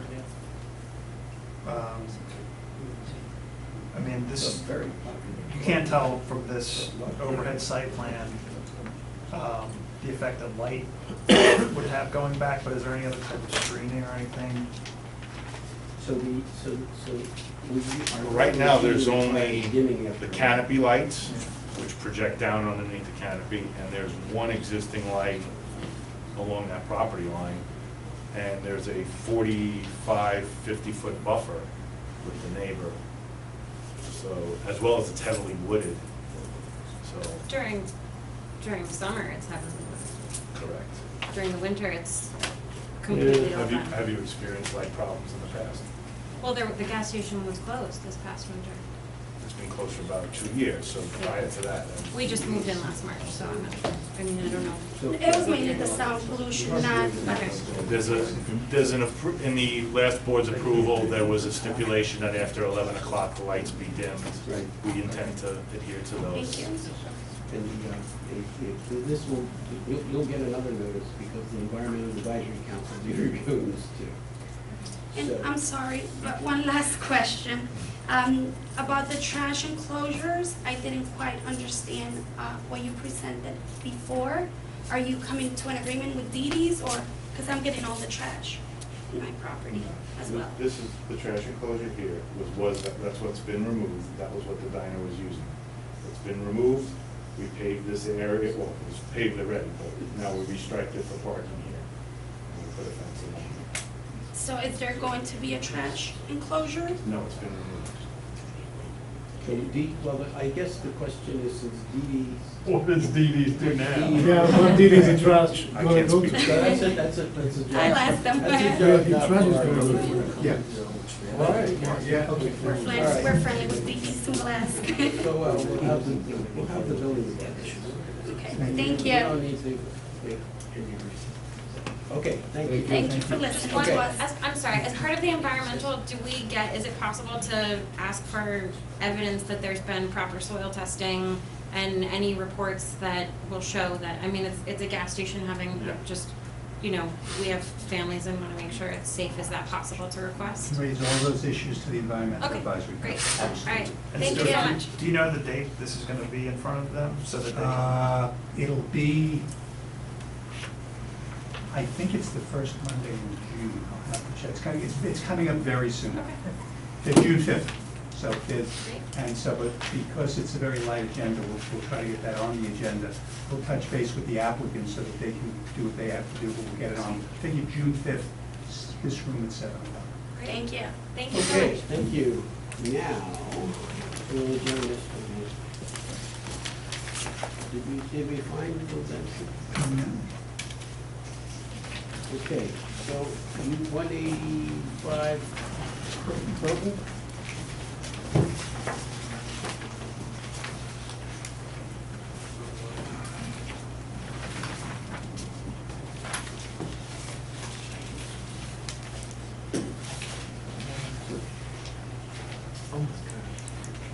So you're bringing any dirt onto the site or taking dirt off the site? No, we are not. I mean, it's gonna be gravel filled for the wall and whatever. No fill will be imported onto the site.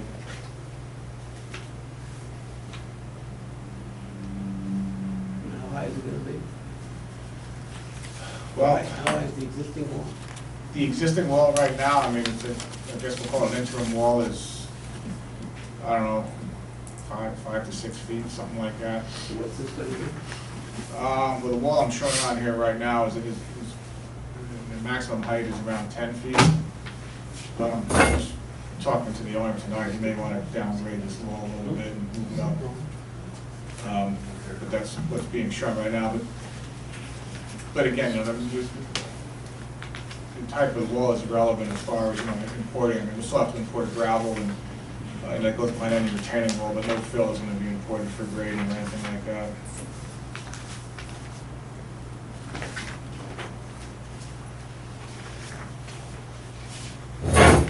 How do you go from 5 feet to 10 feet and not need dirt?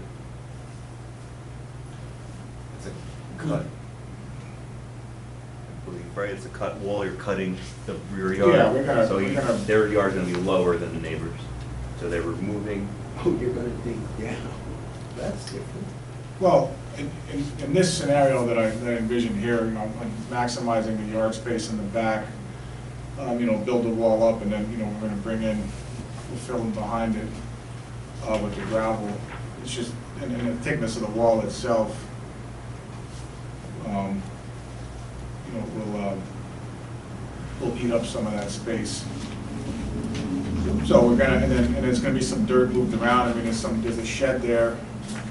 That's, right now, that's 2 feet in the air. I mean, that dirt's gonna kind of get spread around for grading, so there will be some movement of dirt on site, but there's not gonna be any importation of fill. So essentially, the ground on both sides is gonna be higher than the ground on this parcel? Yeah, actually, on all 3 sides, it'll be slightly higher, yes. What's the purpose of this? Well, you talking about this application as a whole? What? Why Why are you going to all this trouble to level off the? That's already done. I mean, the soil's already been removed. He got a violation from the building department, so I'm here for a fill and excavation permit. Public work was. This one's already started. Too many yards of material. Yeah. Okay. Okay. Sorry about that. I thought- I don't understand. It's already done, and Anybody here to speak to this? Nobody's here? it doesn't make any sense to me. What about the guy who made a volleyball court in the backyard? Right. I don't know what. Well, at least he suggested a volleyball court. Maybe this is what's gonna happen. And we got nice walls and stuff. You can sit on the wall and watch the game. I don't know. Go from there. Yeah, so, I mean, is it all done right? Yeah, the engineering is fine. We had some minor comments, just noting that the walls be certified by the PE after construction. And then they're relocating a shed. We just asked that they show that with the proper setbacks. I have to say, it was done in a very clever way, because I walk by this with my dogs at least 9 times a week. And I never was aware that such a exercise was going on. Small shovels. Apparently. Or it was all done late at night after my bedtime. All right, so are we to go? So did you say that you're changing the height, or you're? Well, just, I'm talking to the owner, I mean, this is a very expensive wall, I mean, it's top of the line, he may want to change things, but I guess that would be some technical comment I'd work out with the engineer. Okay, but if the height changes, the ground level changes? No. Or you're saying the wall would actually? The wall, the height of the wall itself, but what's behind it will change. We're still not gonna import any fill, or any soil, it'll just be on site, May get a little narrower because you gotta carry it down. Yeah, I mean, this wall is expensive, got sticker shock basically, so you may downgrade it, but. So, I tell you what, why don't you go work it out, and then come back and tell us what you're gonna do. Well, Because if it changes, it changes. Well, if the wall section changes, is that, I mean, We're here for a fill and excavation Well, permit. I mean, because the building department needs what you, it's obviously not quite built, right? It's just done. You're the finishing guy. Right. So we want to know what it's going to be. So I don't know, it's up to the board, but I don't see any sense of urgency. For the fill and excavation permit, what are the grounds that we grant and deny it? What's the Well, it's just, guidelines? you want a drawing, this is what we're gonna build, so when Joe goes out there and he goes, that's what these guys said was okay, that's what they built. And they'll be paying $1,000 rather than just the regular permit fee because they did the work before they actually sought the permit. Well, I think the other land use elements would be if the proposed changes, or in this case, the changes as they were made, significantly altered the character of the neighborhood, or, you And know. the issue is with the next door neighbor. That's where the complaint came. Is the excavation already done? Good. Yes. Done. Oh, Yes. so you, oh, okay, I like that. Are you putting the thing? Park before the Park house. before the house. That's it. It's, Which neighbor, the third neighbor in, where the retaining wall gets really, You're going, I believe, going further east on Crowley, the house next over. on the corner? Yeah. That was the one that, so I know that there was a complaint to the building department, which is what resulted in the OTO. I'm open, I can be at either way. I just think when the building department has a plan that we're actually gonna build, it makes more sense. I guess if they make a change, the zoning department will have to review it. So, it doesn't matter, I defer to you. No, so I'm just trying to get a vote. Anybody want to approve it, subject to the building department's approval? I'd make a motion to approve it subject to, All right, there you go. Joe, having a final review it. Okay, Walter, second? Yeah. In favor? Aye. We don't have the power to levy charitable donations. Right? Which is He part just has of- to, he said to go to the building department if he makes a change. Yep. Okay, so. That would be part of the resolution. Yeah, you gotta have a plan. Sure, okay, so if I make a technical, that'll be technical change I handle with the building department and the engineer, but we're good with the Yep, board. correct. Oh, yeah. Okay, Subject to approval. all right, thank you. Mr. Dempsey, 121. No?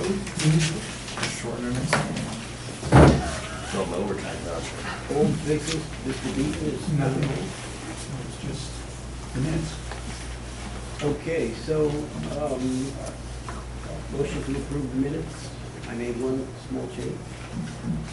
So moved. I'll second. All in favor? Great, thank you all. We'll adjourn.